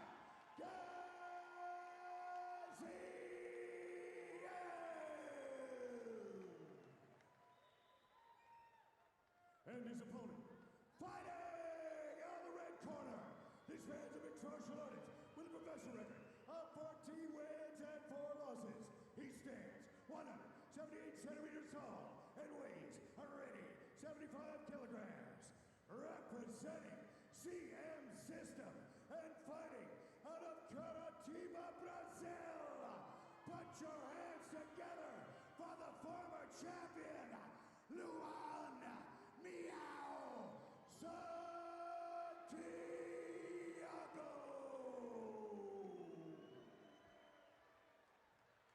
As a welterweight. I'm going to put a curse in this fight and say to judges, you can go to the bathroom if you want here, gentlemen. We're not going to require you. Meow opens up right away, just has that in and out stance switching. That's a nice heavy leg kick though. Just to make Luan Santiago think about changing. As we say, both men proven finishers. Luan Meow Santiago with beautiful head kick has 11 KO or TKO finishes to his name. I like the step off hook counter though by Gadzhi as that kick landed. Do not want to let Santiago get comfortable in there. Meow employing a slightly different style than we've seen before. Looks to a degree Conor McGregor-esque, for lack of a better term. He's got that really light on the front foot. Beautiful covering, beautiful range with that straight. He almost was pawing that hand out to the skies. The left hand piston coming behind it. You just see that jabbing right hand kept below his waist, out of the peripheral vision of Azamat Murzakanov. Dare I say it, it's almost more Machida style than McGregor style. Jumping knee! Just missed! Gadzhi lands a nice right hand though as well. Both men incredibly dangerous with one punch, one kick, one knee knockout power. Showed that athleticism and spring to throw that. And that left hand, the snappy left hand. Santiago needs to be careful jumping in like that, and he just puts out the hand and goes, yeah, you nearly got me. This is a fun one, gentlemen. As we said, Azamat Murzakanov, he's a with your shield or on your shield kind of fighter. All of his losses have come by way of finish as well. So guaranteed excitement when Deadshot steps inside the Brave Arena. Again, you can see just the low hands from Santiago.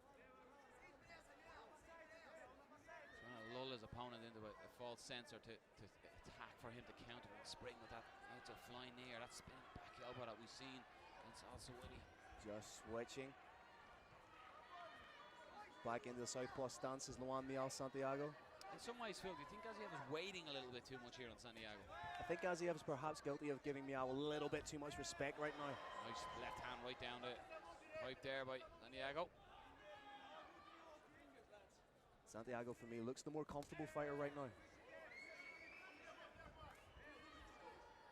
I'm liking them inside leg kicks as well by Gadzhi. I'm not too sure Luan Santiago agrees with me, but well, that's the perfect shot that's available when you're competing against the southpaw. It's that inside leg kick.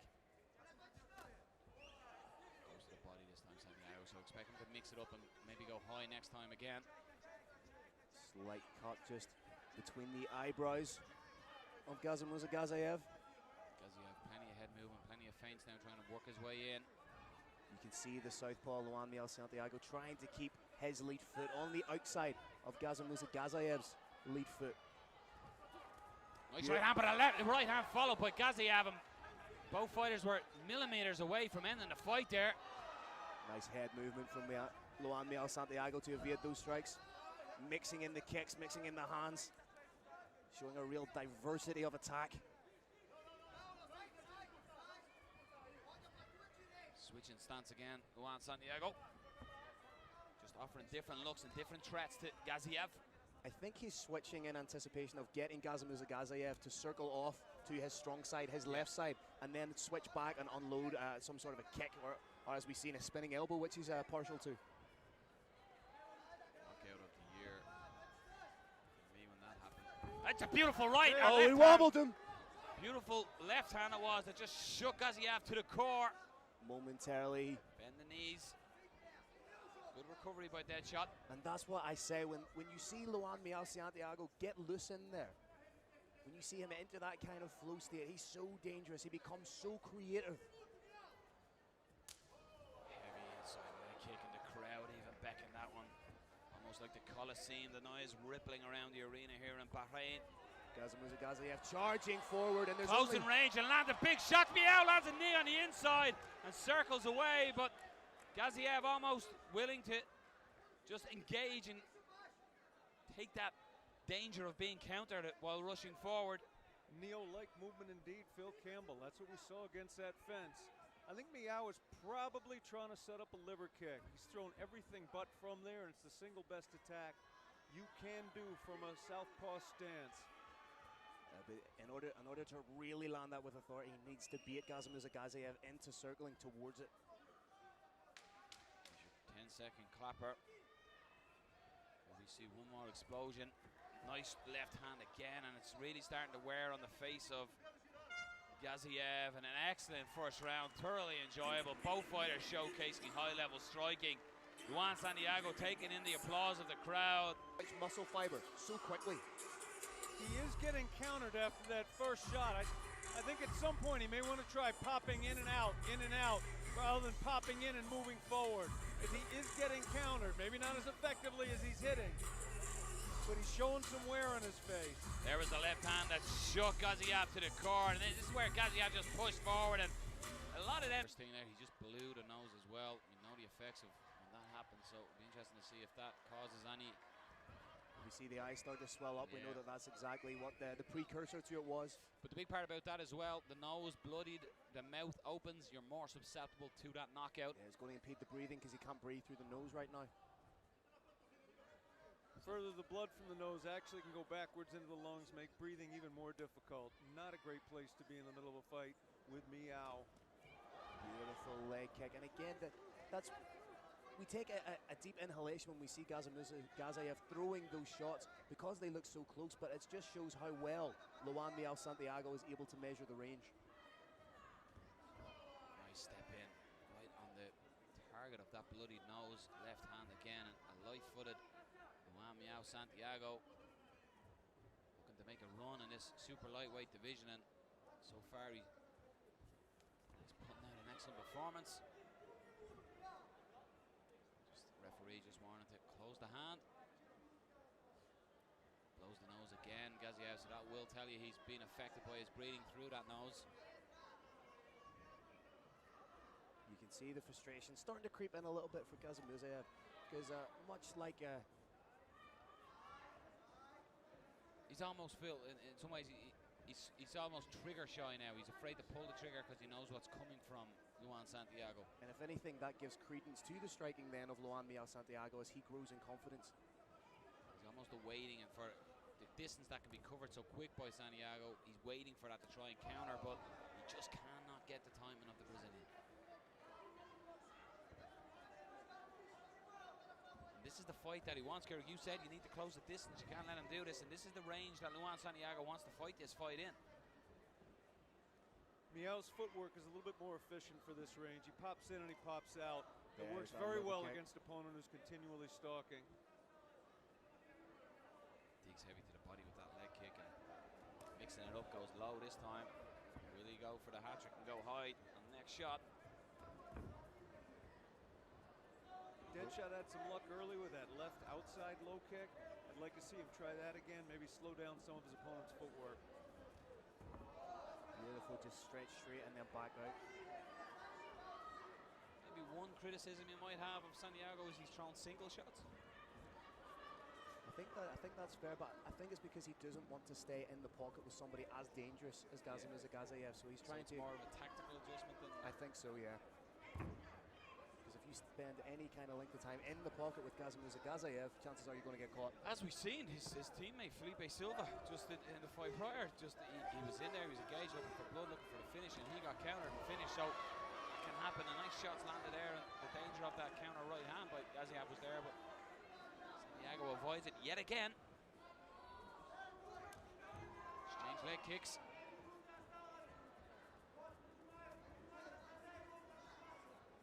Not a threat of a takedown by either man, and that could be something that maybe would make Santiago think differently if Gadzhi was to go for that takedown, or vice versa. He's really starting to piece up that body with that left kick.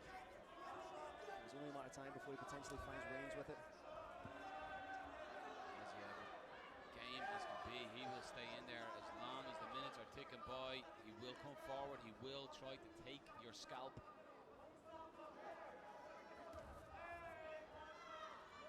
Again, it's just the speed with which Kasum Murzakanov thinks he's out of range, thinks he's safe, and next thing you know, he's getting popped with the jab, he's getting popped with the straight.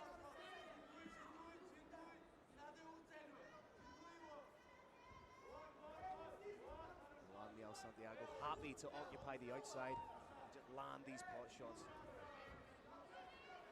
Different looks now, mixing in some spins and trying to give different looks to Gadzhi. But Gadzhi, his fundamentals in defense coming forward, he's not shown many holes for Santiago to them feints. Oh, he caught him coming in. I think that was more the momentum of Kasum Murzakanov charging forward. Very wise of Miao not to get excited with that, start to lose control of himself. He's got a game, he's executing it beautifully, it's keeping him ahead, and he's going to stick to it. I love the frequency of fakes that Miao's throwing. Beautiful left hand just came over the right hand counter of Gadzhi there, and that was close. And almost threatening, sitting down low on the kicks as Santiago keeps pulling his shorts up. It's almost like a little tell to say something big is coming. But I think he's doing it deliberately too. Bannon and just charge forward because he's going to get counted. But the difficulty is when we've seen Kasum Murzakanov charge forward, he has been countered. But what I'd like to see him do is not charge forward, but more measured approach with the shots, maybe clinch up, maybe go in for the takedown. We've seen that the Luan Santiago likes to occupy the outside. Gadzhi is a very clear style. He's a tremendous counterpuncher. It's worked for him in the past. It could work for him tonight. I think we're going to see him continue to stalk and counter. Already seen it here tonight at Brave Combat Federation 29. Although you might be winning the fight, that doesn't mean you walk out the victor. So no, anything can happen in an instant, and I think Luan Santiago took a lot from his last fight where he's perhaps a little bit complacent and took now champion Clayton Predator Silva a little bit lightly.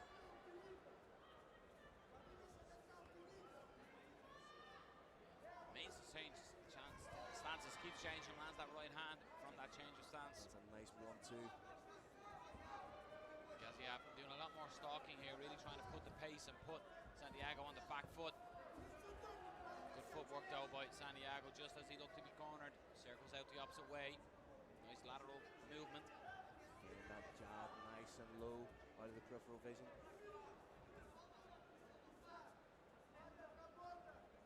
You're not a big fan of the oblique kick to the knee. Oh, as somebody who's had a knee injury, seeing those push kicks to the knee, they make me cringe a little bit. Incredibly effective. Kasum Murzakanov trying everything he can. He has to be wary of getting into that hand fighting battle because that's what Luan Santiago wants him to pull off with the jab and then come over the top. He's got to be careful of just following his opponent rather than cutting the cage off. He's now circling towards Luan's power side just as he throws that kick. Getting a little impatient in here. Gadzhi pushes forward and this is the danger he's got. Santiago up against the cage, but excellent work by Santiago to counter and circle out of danger, but the crowd was starting to boo, and eventually Gadzhi's idea and thought and game plan to get up against the cage came, so maybe a little bit more patience for him, just a little. Crowd want action. In fairness, they've been spoiled rotten tonight, Erick, with the fight, so it's been all action. This is the first time in a while we've been in the third round this evening. Corner of Kasum Murzakanov are willing him on forward. You can see them gesticulating just to get him to charge forward a little bit, but that's very dangerous against somebody with cat-like reflexes in Luan Santiago. Was there and circled out of danger as well, but you can really see the intensity in Gadzhi trying to close that distance just to land that shot. Beautiful big knee. But again, straight away, like a zombie in your horror dream, just keeps walking you down, Gadzhi. Luan Santiago's got to be thinking, what do I have to hit you with to keep you away from me?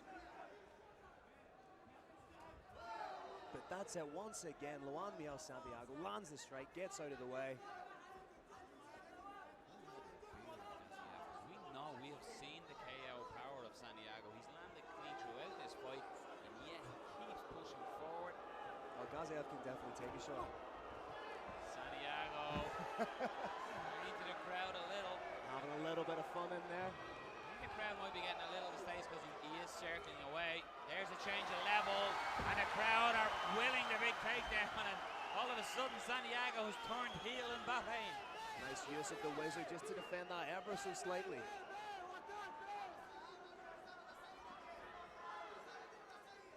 Kasum Murzakanov trying to do everything he can to impose his own game against Luan Santiago. Referee just warning about grabbing the cage. In that over-under position, it's draining for both men. Both men trying to establish double underhooks. Separation here, expect a break shot by dead shot. I think you might see Luan Santiago use that wizard to try and sneak out to his right side. I don't speak Portuguese, but it certainly sounds like what his corner's saying, Phil.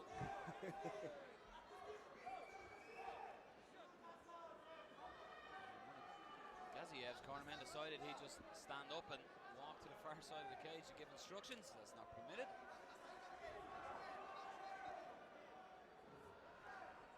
Kasum Murzakanov was using a little bit of veteran savvy to get a hand in the cage there, obstructed by the referee.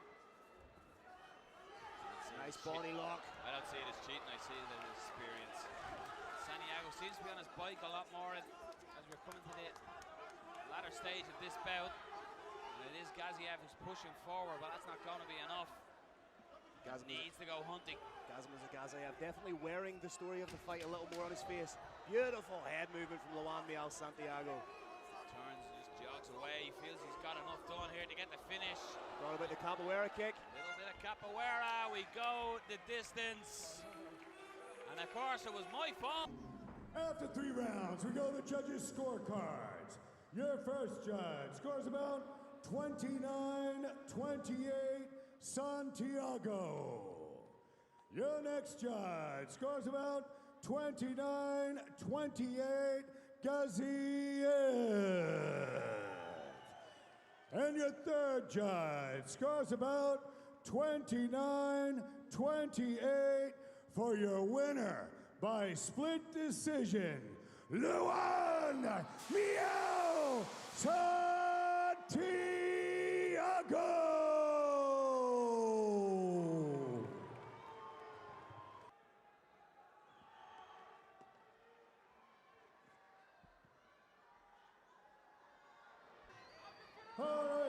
Ladies and gentlemen, get ready for this next epic battle.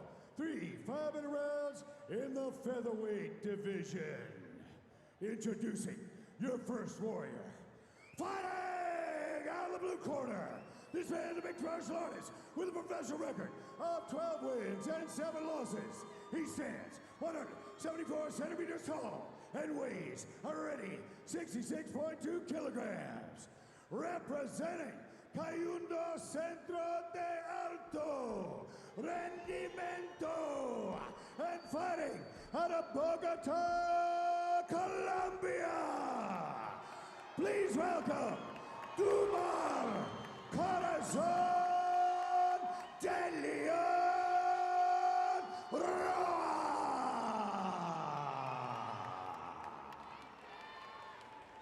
And his opponent, fighting out of the red corner. This man's a mixed martial artist with a professional record of 10 wins and 2 losses. He stands 171 centimeters tall and weighs already 66.1 kilograms. Representing Fortis MMA and fighting out of Jordan. Put your hands together for the pride of Palestine, Abdul Karim Al-Sawadi.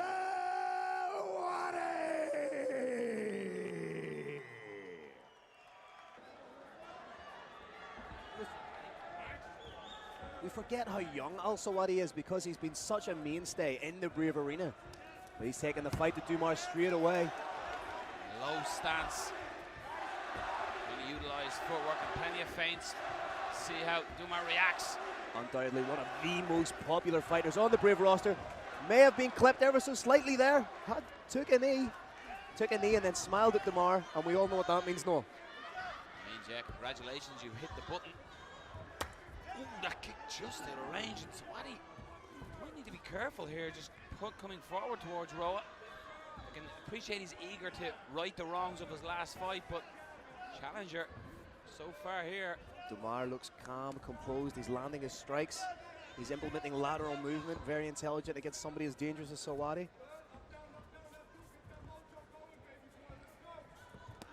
Oh, big overhand from Al-Sawadi. Overhand lands and Roa acknowledges that one and smiles back. So we calling that one apiece. You can hear the corner of Al-Sawadi just calling him forward. Just change level to get under that jab and try to come back with a firing right hand at Al-Sawadi.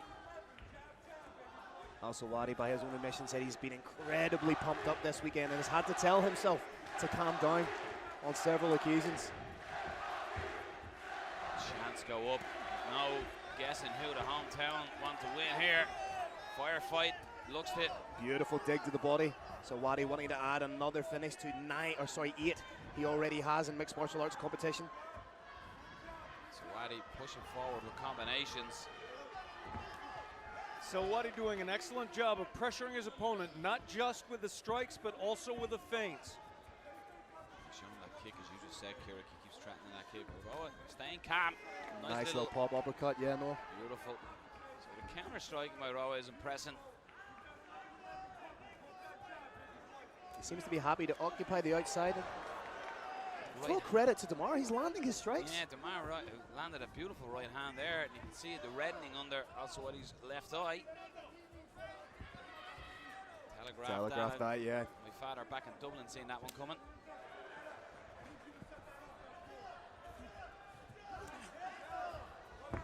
Oh, he's got him! Oh! Damian Roa has done it! He caught him with the knee/kick, climbs the cage, has silenced Bahrain! Al-Sawadi was caught and hurt and is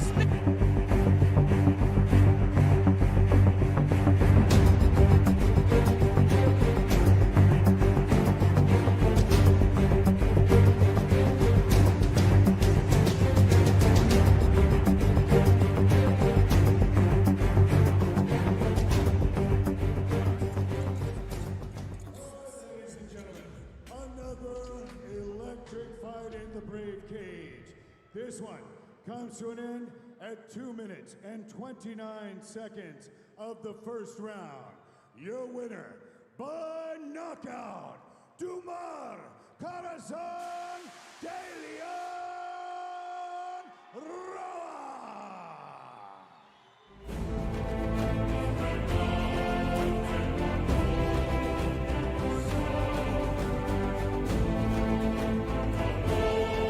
Ladies and gentlemen, this is a headline fight of the evening.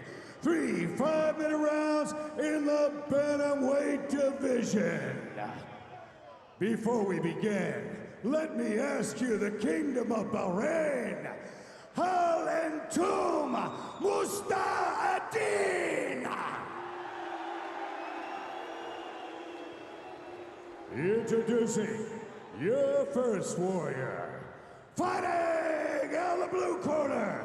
This man is a mixed martial artist with a professional record of 13 wins and 3 losses. He stands 170 centimeters tall and weighs already 60.9 kilograms.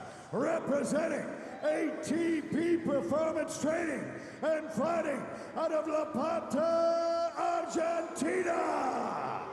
Give it up for Nahul El Roble Gadzhi.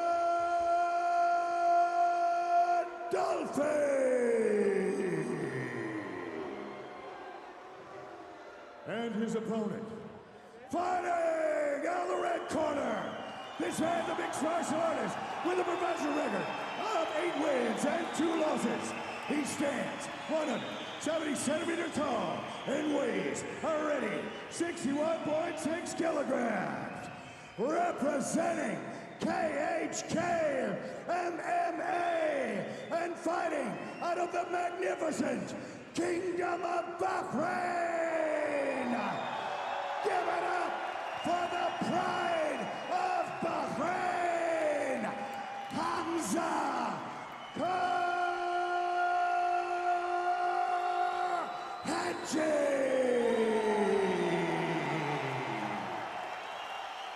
Seen with Dumar that he has the potential to come in here and be a massive spoiler.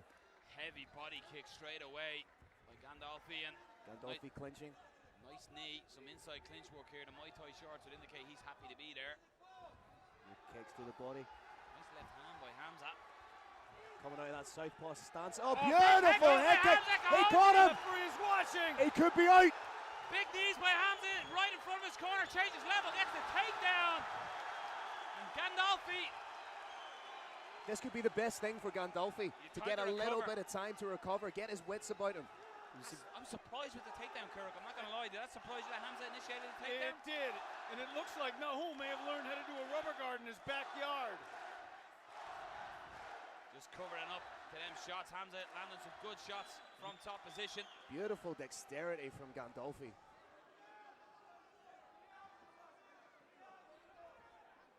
Playing a little bit of rubber guard. Hamza trying to transition and pass, but Gandolfi stands at the gates and says, "Thou shalt not pass." How long have you been waiting to say that, Phil All Campbell? all night, no O'Keefe. The crowd getting behind their hometown fighter, but I'd like to see Hamza Kuheji stand up and back out of here. I was surprised by that. Kuheji, I can't believe he got the takedown. It looked like he basically had Gandolfi nearly out of there with the shots landed, initiated the takedown, and as you said, this has allowed him to recover. All started with a beautiful head kick.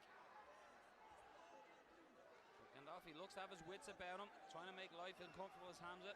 Good hammer fist there. He has that collar grip. He's playing a little bit of rubber guard. The only danger with rubber guard is it leaves you completely exposed on one side. All your opponent needs to do is push down the leg and pass.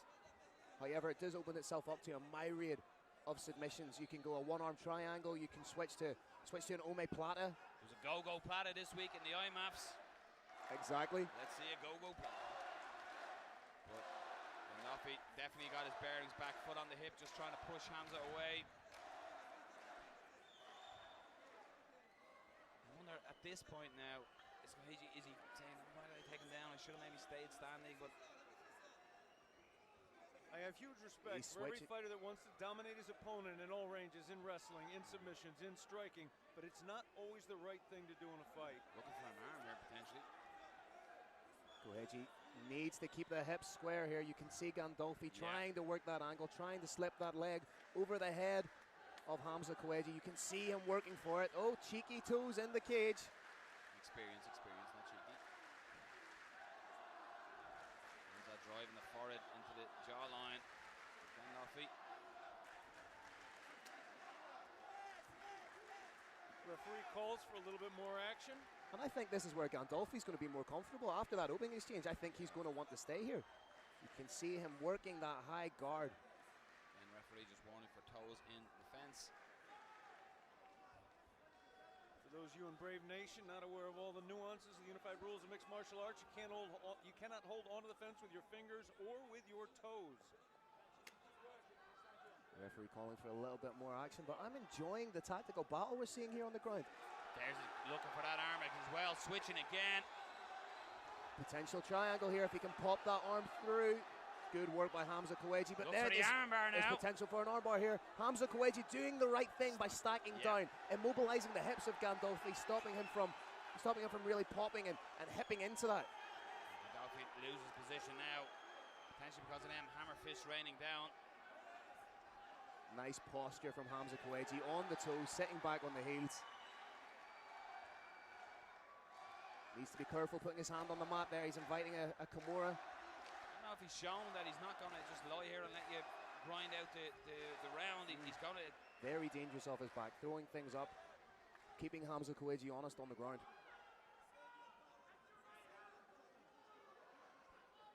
Right in front of the corner. There's Hamza. All giving advice.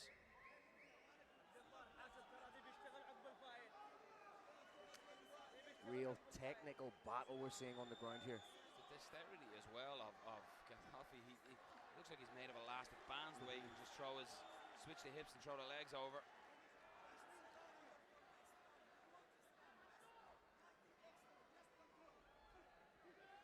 Hamza Koheji's trying to land strikes to keep Gandolfi honest here. 10-second clapper, bringing an end to the first round. Looking for that Kimura grip that you called for a moment ago, Phil. Landing some elbows from the bottom, real unorthodox elbows. But I think without being unkind, I think that's how you would explain who Gandolfi is. Unorthodox and orthodox.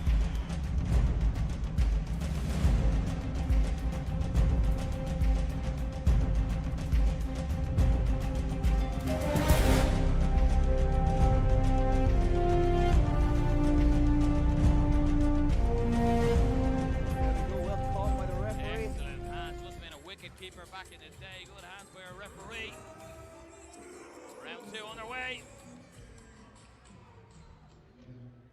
Gandolfi looking to open up with that body kick again. Just needs to keep his hands up. His hands are a little loose in defense. And he is now the one who engages in that clinch. Both in that over-under position. You can see Hamza has wrist control at the minute, digging in for an underhook. Perhaps an arm drag to get himself out of this position.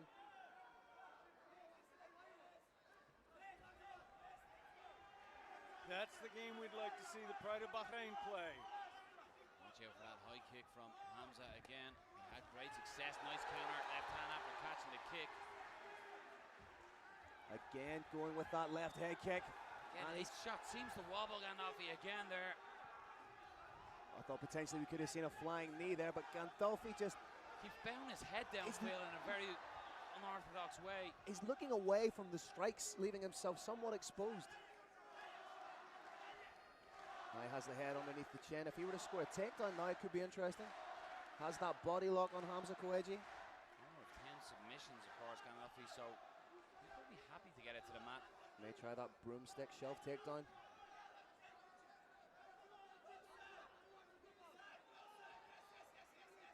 Hamza Koheji to take the back, and he does. What dexterity just to sneak that hook in from there. Dal Sim like street fighter. It's like fighting an octopus out there. Gonna slide off the top but here. Could transition to the armbar straight away. Hamza gets out of there. The arm was in danger, but just like Taylor Swift, he shook it off.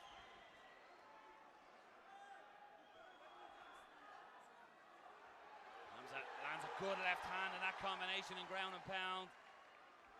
But again, Gandolfi, although in the eyes of the judges he's in the worst position here and probably losing the round, he'll be in in some ways he'll be happy here, Phil. What I like is his level of submissions. what I like is his level of activity off his back. He's not just stalling. He's not just trying to invoke the stand-up from the referee. He's trying to create angles. He's putting the foot on the hip as we see. He's using the high guard. He's playing around rubber guard.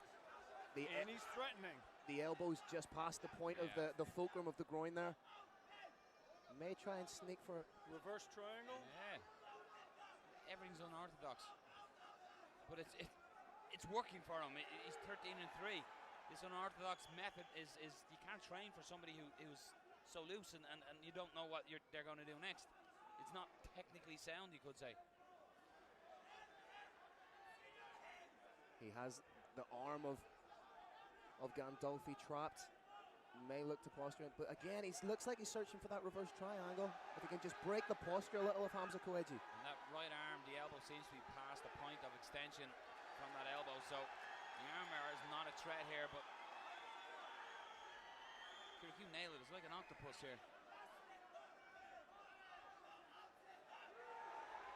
Hamza now puts him in a very awkward position, trapping that right leg down, stretching the hamstrings. Just has the shin. Oh, that's an incredibly painful position, just that shin slice across the thigh. But again, the dexterity of Gandolfi rather, sorry. Uses that knee shield now.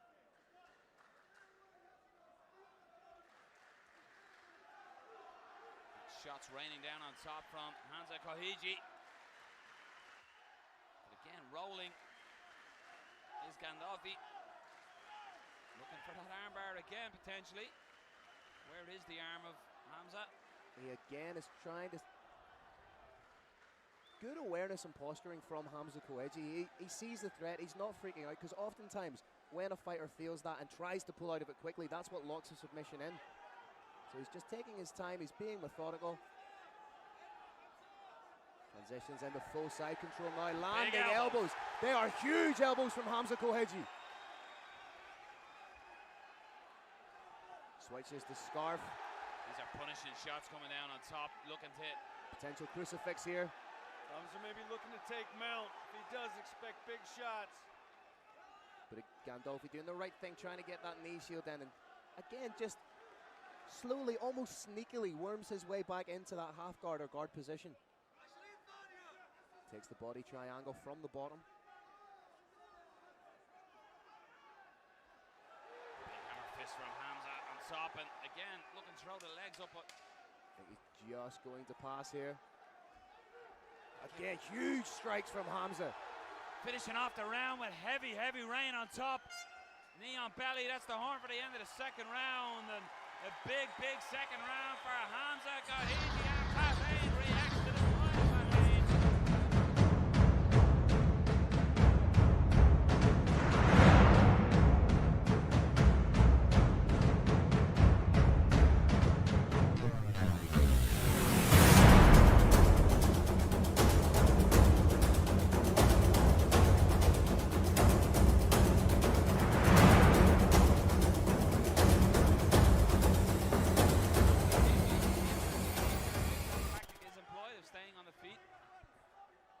Drops that right hand as he's coming forward, and Alfian just fearing for that counter. You can almost preempt it coming. Here's the kick. Eye poke. Referee just asks him, is he okay? And Hamza says, yes, I'm fine. There was a poke. Hamza just shakes it off. Here we have beautiful trip takedown. Inside trip from Hamza Koedji. But again, the octopus. But he's beautiful into crucifix position, but could sneak out the back. Heavy shots coming out from this crucifix position. Referee watching this one carefully.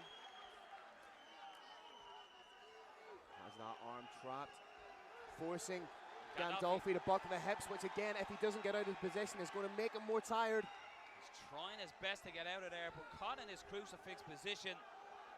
Heavy shots, and sometimes this gives the referee a decision just because the fighter can't get out from the bottom, Phil. He's trying everything he has as Gandolfi. It's not intelligent defense. They may not necessarily be concussive shots, but he's not intelligently defending himself while in this position, which could lead to a TKO stoppage from the referee. Nasty shots, and all of a sudden the bucking has stopped, and heavy shots coming down accurate shots, and you can see Gadzhi trying to turn away. To his credit, is trying to do everything he can. Roy Nelson used to get in this position and count. Big cut under the left eye, Phil. Is indeed. Roy Nelson used to get in this position and count the number of strikes he was throwing aloud to prompt the referee to stop it.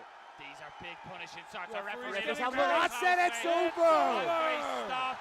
Al Qaisi gets the finish, which is only the 4th of his career, and probably in the biggest fight of his career, in front of the Kingdom of Bahrain. The pride of Bahrain is victorious.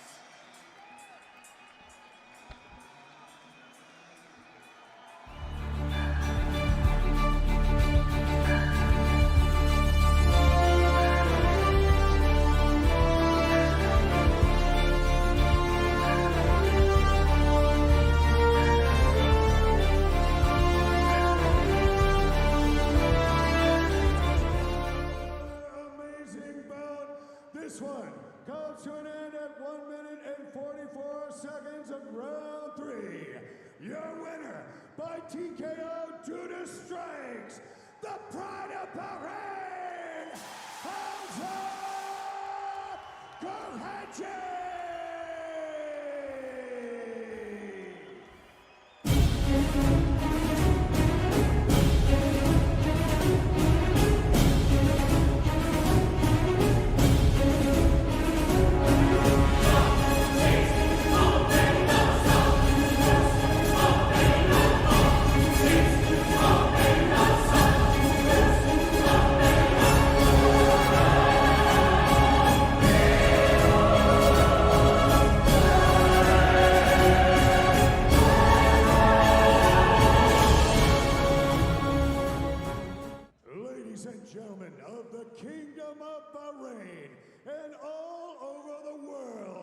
Welcome to the finals of the KHK Championship, where the winner will receive the most coveted, exclusive, expensive trophy in all of sports.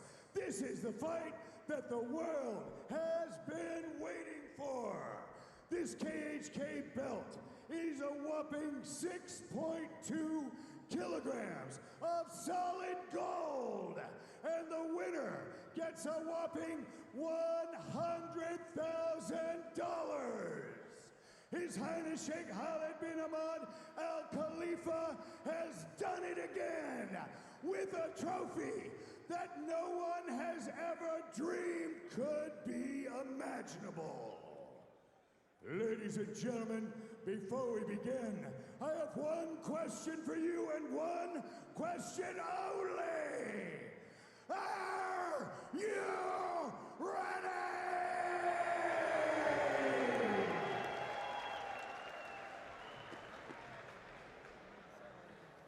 This is the finals of the KHK World Championship. 2 5-minute rounds for the richest trophy in all of sports. Introducing your first warrior. Fighting out of the blue corner, this man's a mixed martial artist with a professional record of 13 wins and 3 losses. He stands 179 centimeters tall and weighs already 96.5 kilograms. Representing Tiger Muay Thai and fighting out of Lebanon. Give it up for Mohammad, the latest Fakhreddine.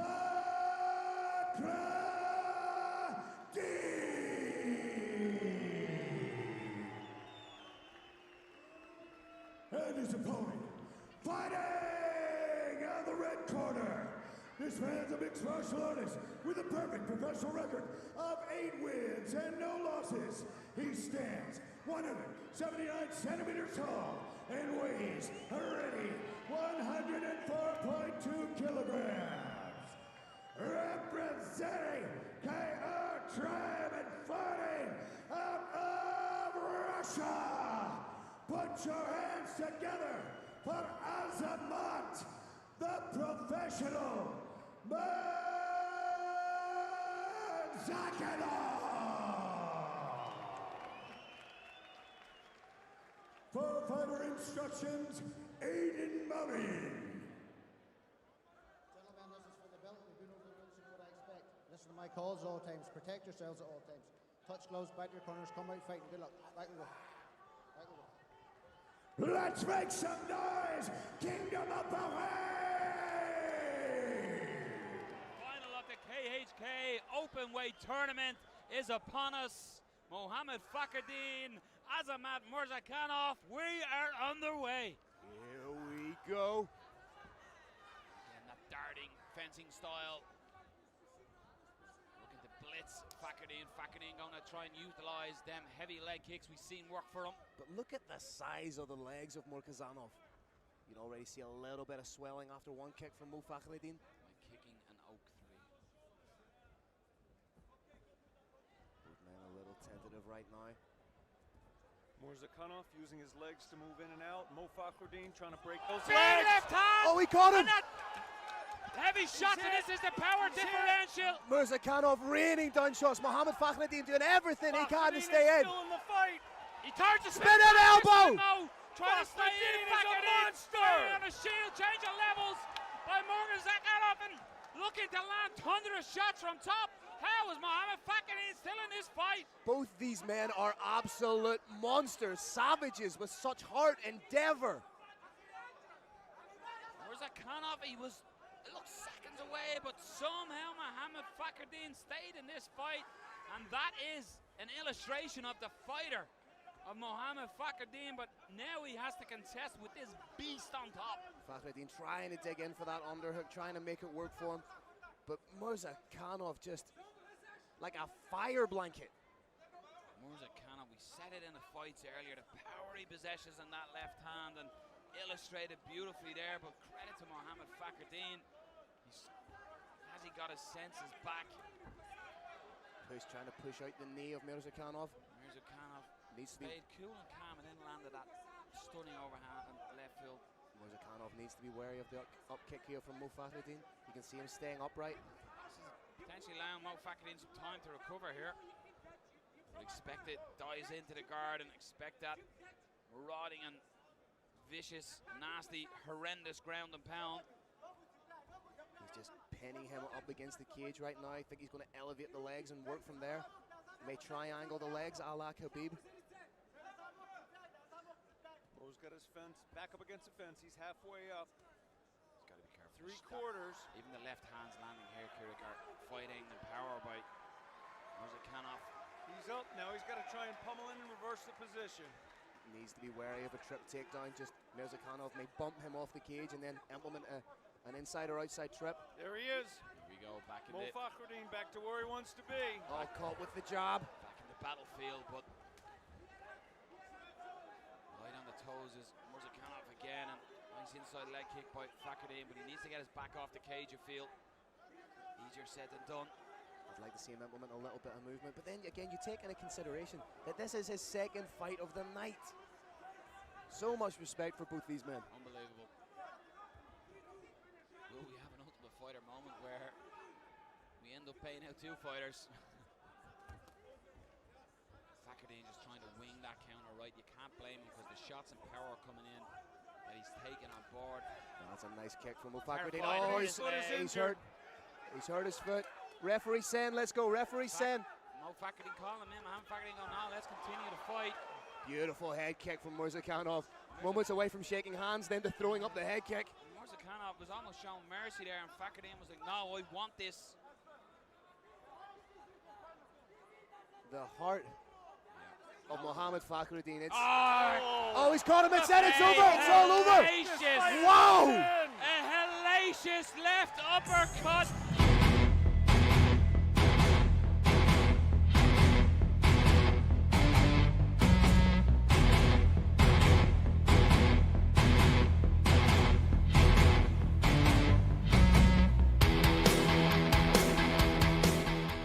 Ladies and gentlemen, you have witnessed history. The KHK World Championship comes to an end at 3 minutes and 47 seconds of the very first round. Your winner by knockout, and the one who wins $100,000 and the right to wear the richest trophy in sports 2 more times, and the belt is his. Give it up for Azamat, the professional Murzakanov.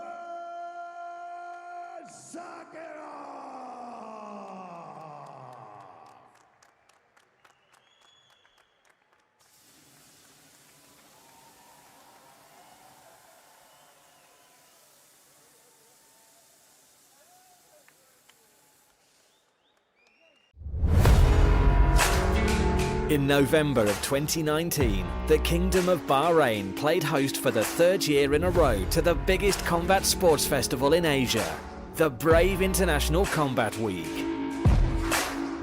In total, more than 450 athletes from 50+ nations defended their flags in front of 800 guests from across the globe and millions of fans around the world. An unforgettable week for mixed martial arts, as the International Mixed Martial Arts Federation, World Mixed Martial Arts Association, the Bahrain MMA Federation, and Brave Combat Federation put together a combat festival that included the biggest ever edition of the Amateur World Championships. I'm born to win. During the week, Brave Combat Federation also put on the biggest show of the year, as Brave CF29 took over the world of mixed martial arts. Featuring the biggest international stars and the first ever KHK World Championship.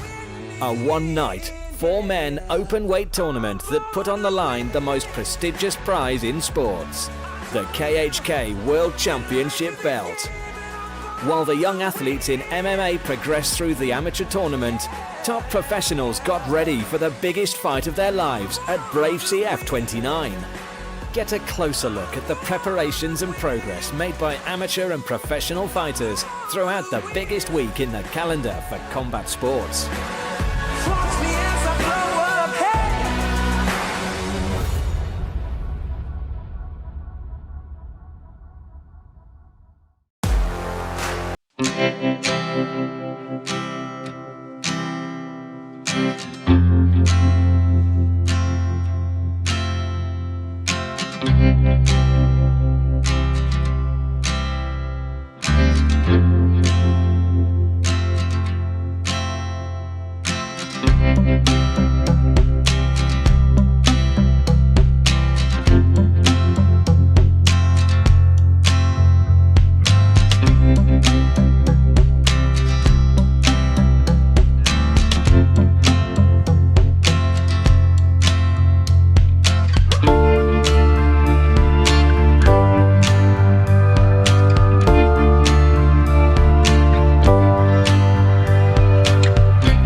got to Bahrain and we just arrived to the hotel.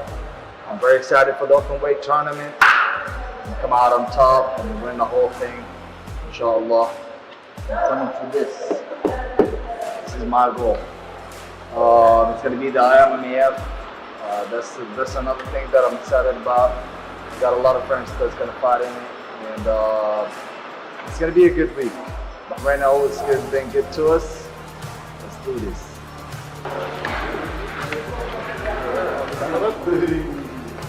What the?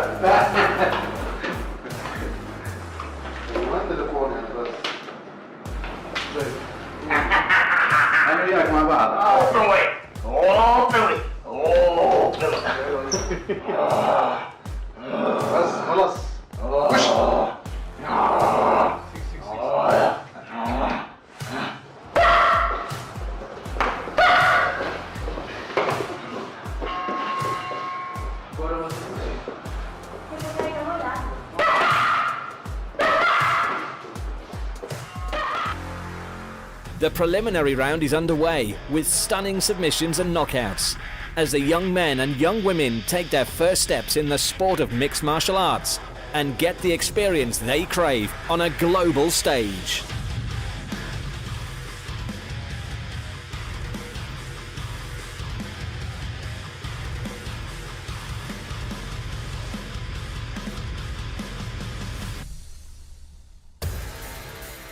Meanwhile, Media Day is taking place. As the brave CF fighters get closer to fight night, they take part in promotional activities, posing for photo shoots and recording videos that will be used for marketing and PR purposes.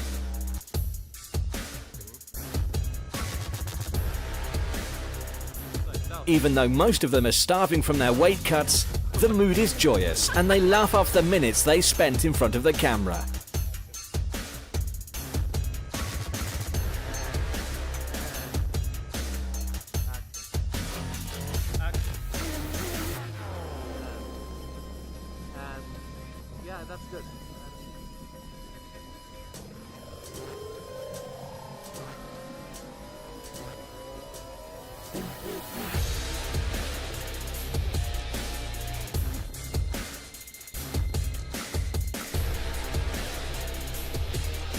Hi guys, today we have the media day. Now we have to sign all this, like posters, and now we have other things to do is to touch weight, and then the weigh-in will be on Thursday, and see you all on Friday. I'm so excited, can't wait. See you all.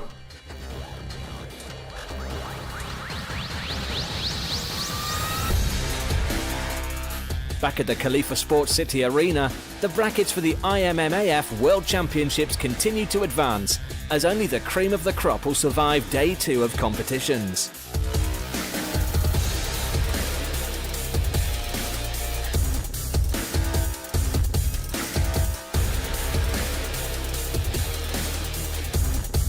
Two days before fight night, the biggest stars of Brave CF 29 gather at the Oasis Mall in Manama for a special press conference where they will face the press from all over the world and answer questions ahead of the biggest night of their careers.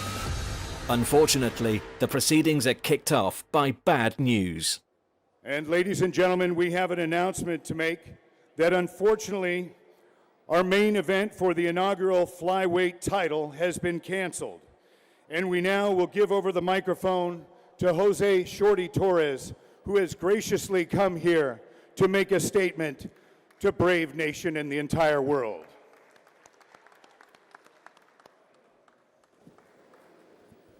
What's up, everybody? I'm gonna try my best not to get emotional. It's already happening. Is that him, yeah? About a month ago, my father passed away, and I tried my best to push forward through this camp, and I did, and I made it here. But my father was my main reason and my biggest fan of why I fought every single day. And I didn't know how much of a toll it was gonna take on my body, my performance, hell, my weight cut. I've never, ever missed weight from 26 pounds in 9 days, 28 pounds in 20 days. But this whole week and weeks leading up before this, I've been crying every day, having lots of panic attacks. I threw up earlier just because of my body feels great, but for some reason it's just not cooperating. I just want to say I apologize so much to the IMUF, all those guys that are here supporting me. I appreciate you guys so much. Brave, because, man, this is the biggest event in Asia's history, and I wanted to headline it. I wanted to be, you know, again, the inaugural flyweight champion. I definitely want to apologize to Marcelo Dur because I know this was his redemption match, and I wanted to give him the best fight possible for that belt, and I respect him so much. Hopefully I am able to fight him again one day, but he deserves an immediate shot for the belt. And I want to thank Sheikh Khalid, because again, man, without him, I wouldn't be here today. I did not think that this was going to be such a huge toll on me. And hug your family, hug your friends, man, hug everyone. I definitely just want to go home and spend time with my mother.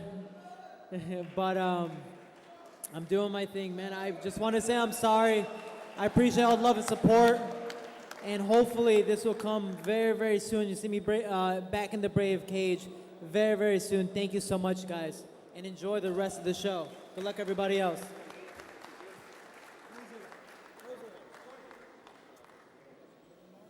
Shorty Torres, an incredible person, always a member of our Brave family and KHK family. Let's give it up for Shorty again, ladies and gentlemen.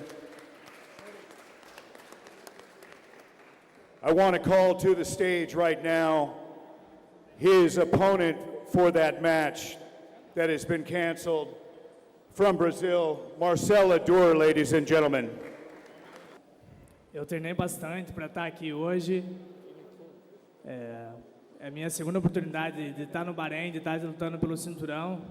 Estou bem perto de bater o peso também, porque acho que esse é o primeiro compromisso que a gente tem que ter. So basically he's saying that his second time he would be fighting in Bahrain. He was ready, pretty much on weight, and yeah, he's just bummed because he was feeling he was really ready for this fight. Eu sinto muito pela perda dele, meus sentimentos sinceros por isso. Mas acho que como todos somos profissionais, de uma certa forma, ele poderia ter avisado um pouquinho antes também. Achei isso um pouco injusto e um pouco egoísta da parte dele, principalmente comigo e com o evento. So basically, he's sorry for what happened. He understands he's a human being, and he has his feelings and understanding for his opponent. On the other hand, he is a professional, he was ready, so he wished he knew that beforehand, but it is what it is. Mas, como eu falei, eu entendo a perda dele, e eu estou pronto. Dessa vez, como eu disse, é a minha segunda oportunidade de estar disputando o cinturão, e não ia deixar passar. Eu iria sair daqui como sendo o campeão do evento, e eu sou o campeão, eu tenho certeza que eu vou ser o campeão numa próxima disputa. So he's saying that as he was ready, he was feeling he would leave Bahrain as the champion, so he looks forward to the next opportunity, and he will be ready as he always is. E como eu falei, eu tô bem próximo do peso, faço até questão de bater o peso amanhã cedo. E estou pronto para lutar, independente do adversário que coloquem para mim, eu vou ser o campeão, porque eu já sou o campeão do evento. And he'll make sure that he will make weight tomorrow, even though we told that he doesn't need, but he would like to make weight to show that he was ready and to show that he is the real champion, and he looks forward to the next opportunity. Good afternoon, everyone. This is Robert Belen from Fight Game Asia. I have a question to our hometown hero, Hamza and Hussein. Good afternoon, guys. Is there any pressure for both of you that you will be competing in front of your countrymen? And how eager are you guys to end the year with a win? Zero pressure.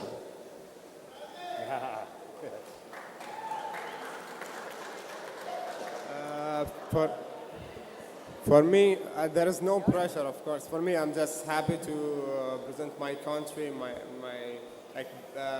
front of my family here. Even if there is the pressure, I just use it to go forward, never go back. What will be your motivation heading to this fight this coming Friday? And what do you think will be your biggest tool, or what will be the biggest factor that you have that will lead you to victory? So I've been preparing a lot for this fight, you know, especially it being my comeback fight. I've worked a lot on my grappling, my striking, my boxing, my Muay Thai, my wrestling, jiu-jitsu, just basic all MMA game. I'm going to take this fight wherever it needs to go to get the finish. I'm coming back to make a statement, you know, and really, I never put in my head where like I'm just gonna focus on one area of the fight, but I focus that it's going to be a very high-paced fight from the first second. There's going to be a lot of blood, there's going to be a lot of violence, there's going to be a lot of, you know, like a lot of hitting, a lot of violence, and that's something I can promise you. You know, I can't promise you just striking or grappling or anything, but I can promise you violence. And that's, you always see that from my fights, you know, if I win or lose, it's always gonna be a violent match. My next question is the pride of Bahrain, Mr. Hamza. So your next opponent has a lot of submission victory in his resume, and you had a really long camp in Fortis MMA in Texas. So how much of it was focused on BJJ or ground game? So my opponent has brown belt in jiu-jitsu, and he has like 10 wins of submissions. But for me, I never care about like I'm a grappling guy. I mostly like wrestling and grappling. I submit a lot of black belts in the last 2 years. So especially when it comes to MMA, when it comes to punching, I never fear any submissions. I'm confident of my game.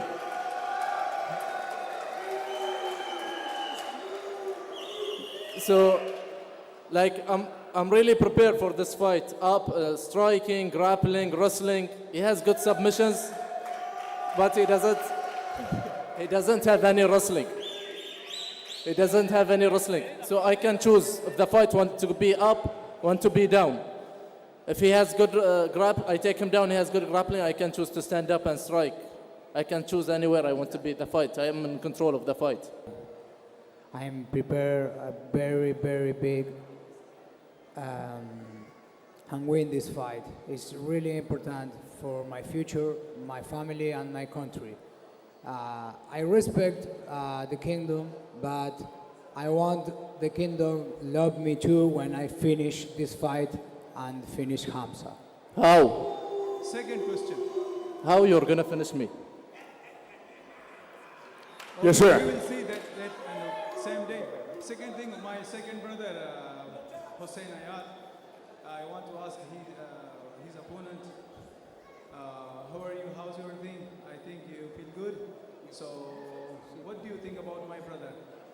So he's ready to smash you, but what do you give your opinion? Yes, well, I'm going to get him. That's what's going to happen.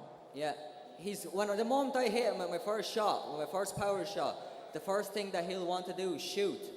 So his last two, he's going to try grappling me. I know for a fact he'll want to try to take me down and wrestle me, but he won't be able to get me down to the ground. And when he realizes that, I'm going to get him. I'm going to start put the pressure on. I'm going to keep punching him until he gives up, and that's it. Okay. So I have a question for Luan Santiago. Since Abdulkarim Salwadi was your last opponent, what do you feel about him moving to a lower weight class? Eu não mudei de categoria. Eu só vim fazer uma luta, bico e já volto para minha categoria. So he says he's just going to do one fight in this new category and he's coming down. So he would be willing to face him again if necessary. Não tenho nada contra o Ary, nunca tive, não vai ser agora que eu vou ter. Eu acho ele um grande atleta e não teve animosidade nenhuma pelo fato que não foi nada pessoal. Eu até fui cortês e amigável pelo fato que, infelizmente, acidentes acontecem, como aconteceu com ele, aconteceu comigo. e nem por causa disso eu vou criar uma afronta ou alguma desavença. So Luan says that he has nothing against Asawadi. He's a great athlete. He respects him. Issues happened, like just happened with him on the last fight. So there is no issues, no personal issues against him at all. Infelizmente o MMA é injusto. Isso pode acontecer hoje ou amanhã com qualquer um. Então não tem um porquê eu criar um inimigo, sendo que foi apenas uma parte profissional. Eu espero que seja da mesma forma que todo mundo, porque o MMA não é briga, não é afronta constantemente. É um esporte que tem que ser união. So Luan points out that this is a sport, they are professional, so they need to fight and somebody needs to win, and they keep professional, and he has no issues, personal issues with him at all. That's it. On day 3 of the IMMAF World Championships, only the best of the best advance as quarter-finals take place across all weight classes, as well as the junior semi-finals.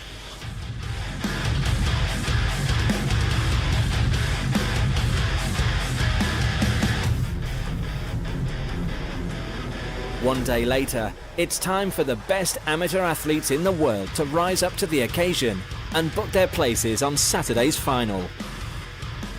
Right after wrapping up another day of successful IMMAF action, the Brave CF stars take centre stage at the Khalifa Sports City Arena for the ceremonial weigh-ins. It's the last chance for them to stare down their opponents before fight night, and tensions inevitably arise.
fight night finally arrives, and the stars of the show are ready to put in motion the hard and grueling training regimen they go through for months.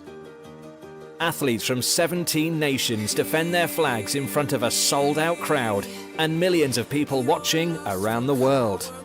Only 15 minutes separate them from glory.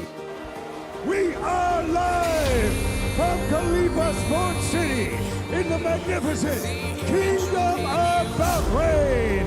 Welcome to Brave 29.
After a historical night that shook the MMA world, the youngsters prepare for the finals of the IMMAF World Championships, inspired by what they saw or heard about the night before.